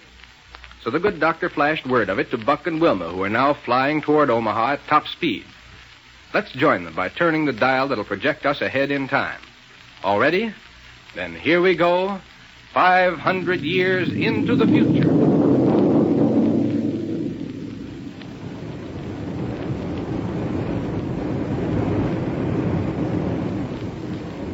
Couple of minutes now, Wilma, and we'll land in Omaha. Right, Buck, and you better cut down on the power. I can see the big municipal building dead ahead. That's the place we're going to land. Good. I hope Elmo knows where Barney went after he left him. So do I. Too bad Elmo didn't think to call Dr. Hewer before Barney pulled out of this city. If he had, the doctor would have tipped him off, and Elmo could have figured out some way to keep Barney here until we arrive. Well, there's no use mourning over it now. Only thing we can do is hope to get information that'll give us a clue as to where we can pick up Barney's trail again. Hey, listen, Wilma. Yeah? Barney suddenly turning up in Omaha kind of makes one of our theories about this whole business look foolish. What do you mean, Buck? Well, when little Willie arrived back in Niagara and told us what had happened to them near the ruins of ancient Philadelphia, we pretty much decided that Barney was in Kane's hands. Say, that's right. So, how could Barney come to Omaha alone? Right. Surely Kane wouldn't have let him wander off. And if Barney escaped from Kane, why under the sun didn't he tear right onto Niagara to look for us? What'd be his idea in coming here to Omaha to pick up a lot of supplies? I don't know, Buck. Let's check with Elmo about the kind of supplies he took. Yeah, good idea. Well, here we are. We'll coast down to a landing. Landing on the platform outside Elmo's office? Right. Dr. Hewer probably told him to expect us. Probably. Hang on for landing. Come on now. Thanks, Buck. Oh, look. Huh? Here comes Elmo to meet us. Oh, yeah, he must have heard us coming. Hello, Elmo. Hello, Buck. How do, Wilma? Hello there. I haven't seen you in a long time. Sir, it seems like you folks never come out here to Omaha anymore. Well, Elmo? Yes, Buck? Let's go into your office where we can talk without being disturbed. Certainly. Come right this way. We have plenty to talk about, Elmo, and the sooner we get to it, the better. Of course. Right in here, please. Thank you. Just sit down and be comfortable. Thanks. Thank you. Now, Buck, when I called Dr. Hewer to tell him that our old friend Black Barney had been here, he said he'd have you come to see me right away. Right. We came tearing out here as fast as we could. Now, look here, Elmo. Yes, Buck. How much has Dr. Hewer told you about the Black Barney affair? Well, as a matter of fact, he didn't mention Black Barney to me at all. That is, well, perhaps I'd better tell you just what happened. Right, shoot. The purpose of Dr. Hewer's visit was to investigate our impenetrite ore. Yes? But I'd already shipped samples to his laboratory, so he prepared to leave me right away. Yes? When I asked him why he couldn't stay and visit with me for a while, he said, well, I'm pretty much tied up in Niagara just now, he said, because of the fact that Black Bar... And then he stopped. Yes? When I asked him to finish what he was saying, he changed the subject. Because of that, I couldn't help feeling that Barney must be involved in trouble of some kind. Oh, I see. But then when did Barney get here? Immediately afterward. And that's why I radioed to Dr. Hewer to tell him about it, just as soon as Barney left. Too bad you couldn't have called the doctor while Barney was still here. Yeah, well, that was hardly possible, Wilma, because, well, I stayed right with Barney all the time he was here. And I was only acting on a hunch and calling Dr. Hewer at all. Well, what we want to know now is why Barney came here and what sort of equipment and supplies he took away with him. Yes. You know, Buck, when he first came into my office here, I told him Dr. Hewer had just left. Yes? And now that I've had a chance to think it over, I believe he looked somewhat relieved when I assured him the doctor had gone. I don't see why that should be. Well, neither do I. Go on, Elmo. Well, then Barney told me what I just learned from the doctor about the escape of Kane and Ardela, that a great hunt for them was underway. Did Barney tell you anything about where Kane and Ardela might be or what they might be doing? What, Buck? No, he did say that he was hot on their trail and needed a lot of equipment to completely prepared if he should run across them. Well, there's something screwy about this whole business. And to be honest with you, it has me kind of worried. Why do you say that, Buck? Because to me it can only mean one thing, and I don't like it. Well, don't keep us in the dark. What are you driving at? Well, maybe it'll sound cockeyed to you, but I believe Black Barney must have some idea of where Killer Kane and Ardela have established their headquarters. You really think so? Yes, sir. But instead of reporting to us, he's going right ahead and try to run them down single-handed. It wouldn't be the first time he's tried something like that. Yeah, that's just what I'm thinking of. I can understand his intentions well enough. He simply wants to save us a lot of trouble and the chance of running into any danger. But it's still not a good idea, especially with Killer Kane involved. Kane's bad. He's plenty bad. And he's clever, too. And he could twist Barney round his little finger. Don't I know it. Elmo. Yeah? What sort of equipment did you give to Barney? Well, the first thing he wanted was a spaceship. A battle cruiser. Yes? I obtained that for him from the municipal airport. Oh, then he must have left his own ship here. No, Buck. No? No, he hooked the cruiser right onto his own with magnetic grapples, and he took it along that way. Oh, well, that wasn't so dumb. Just what sort of cruiser did you give him, Elmo? Well, it's just exactly like that one of yours, Wilma. Exactly like it. And what else did he take? What else did he take? Several long-range disintegrators, Atomic space bombs? How under the sun would he expect to use those? Heaven only knows. What else, Elmo? Well, let me see. Well, there was a high-powered rocket gun, non-recoil energy projectors, a thermic radiation projector, and... In other words, nothing but weapons of all shapes and sizes. That's right. He loaded both ships with all they'd hold. Sounds as though he was trying to equip a whole space army to go after Kane and Ardela, doesn't it? I should say so. Elmo, while I think of it. Yes? Did you notice anything unusual about the ship he used to come here? No, I don't think so. No, huh? Well, now wait a minute, Buck. Yes? Buck, when he took off, his ship accelerated so quickly that it was out of sight before the sound of the rocket had died in my ear. Mm-hmm. I didn't think it possible for a ship to take off so quickly without injuring those inside of it. Same ship he left Niagara in, all right. No doubt about it. And the reason he could take off so quickly is because it's equipped with a new invention of Dr. Hewer's. Oh, I see. Yeah, but there was something else unusual about that ship, too. Well, what was that? It had on rocket dampeners, like you usually find on interplanetary freight ships. Oh, even that checks up, Elmo. You see, we've been following a rocket trail, and a fresh one, too. But it's given us readings on the gas analyzer dials we've never even heard of before. Oh, is that so? Yes, and the only thing we could figure out was that the trail was made by a ship carrying a rocket dampener. Right. But what it means now is that we have no way of determining what the analyzer readings of Barney's trail should be. Worse luck. But now, Elmo. Yeah? We're leaving you right away, so if Dr. Hewer should happen to contact you, tell him we're on our way back to the ruins of ancient Philadelphia. I don't understand, Buck. Why do you seem to think Black Barney has so much to do with your effort to locate Kane and Ardela? Barney fell into their hands shortly after they escaped from the Niagara Municipal Prison. Evidently, he's escaped from them. But why he hasn't gotten in touch with us is something I can't explain. Oh, I see. So, the reason we're going back to ancient Philadelphia is because it's the last place there was a definite trail from Barney's rocket ship. And it's the only place that would be logical for Barney working alone to hang out, or for Killer Kane and Ardela to have a headquarters. Well, I'll make a point of calling Dr. Hewer and telling him that. Good. Right, Buck. It's a good idea to keep Dr. Hewer informed of everything we do. Yeah. Now, come on, let's go out and hop into the ship. Right with you, Buck. And thanks very much for the information you've given us, Elmo. You're more than welcome, Buck. I only hope that the next time you folks come out here, you'll spend a little more time visiting with me. We'll try to. Goodbye. Goodbye. Goodbye. Good luck. In you go now, Wilma. Thanks. All set. And here we go. Boy, the gyrocosmic relativator on this ship certainly makes for a fast takeoff. Certainly does. But now, Buck. Yeah? We've already decided why poor old Barney might want to try to run down Kane and Ardela alone. Sure, to save other people a lot of trouble and all that sort of thing. Yeah. But why under the sun would he want to get hold of all that equipment? All those weapons and rays and that battle cruiser? Beyond me, Wilma.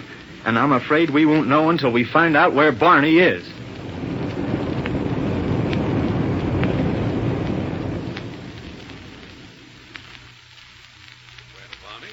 I'll have to congratulate you on the good job you did of bringing us equipment. Well, thanks, Chief. I brung all I could carry. Now, Barney, our first job will be to transfer the gyrocosmic relativator onto the new battle cruiser. Now, we can take care of the weapons later. Yeah, I'll take care of them later. Yeah. But while I think of it... Yeah? Did you have any trouble getting hold of this stuff? Anybody get suspicious about your wanting it? No, it was easy, Chief. Ah. All I'd done was drop in on my old friend Elmo. Who's he? Well, used to live on a little plasteroid out near Mars. You mean the planetoid called us? Yeah, that's the one. It's just a little plasteroid. Planetoid. Well, ain't that what I said? You said plasteroid. Sounded like you were trying to say a combination of planetoid and asteroid. Well, what's the difference between the two of them things, Chief? There is no difference. Some people call them one, and some people call them the other, that's all. And then that shows where I'm way ahead of other people. Hey? Put them both together and they spell plasteroid, that's all. All right, Barney, let it go. What did this man Elmo give you? Oh, plenty of things. Rocket guns, disintegrators, thermic radiators, lots of stuff. And he didn't raise a squawk when you asked for them? That's where I showed how smart I am. Oh, yes? Yeah. I told him I was out trying to run down you and Ardela, and he'd give me everything I wanted. Good work, Barney. Our plans are working out beautifully. Yeah. You see, having this additional equipment changes the aspect of our whole situation. Yeah, Huh? What's that mean? Barney, my boy, it means that up until now, our dear friend Rogers has been interested in only one thing. Trying to run us down. Yeah. But if he's wise, from now on he'll do all he can to keep as far away from us as possible. Well, Buck and Wilma will certainly have to watch their step with Kane so well prepared. And I wonder what Kane's next move will be. Fellas and girls, hurry up and send in bags from Popsicle, Fudgicle, and Creamsicle and get yourself grand gifts. Free. Get all the things you want but haven't got money to buy. Like a wristwatch, a candid camera, a sleeping doll, to mention only a few. Lots of gifts for Mother, too. An electric toaster, for instance, or handsome table silver or perfume. Just save bags from genuine Creamsicle, Fudgicle, and Popsicle. Popsicle? Oh, boy, that's what I want. A great big twin popsicle on a stick. Well, now, I don't blame you, Popsicle Pete, because there's nothing that tastes better than a great big cool popsicle. It's like a long, delicious fruit drink frozen on a handy stick. Have one today and every day. Pure, wholesome, full of energy. Get your favorite fruit flavor. Made from real fruit. Only 5 cents for a big, refreshing twin popsicle. And oh boy, does it last.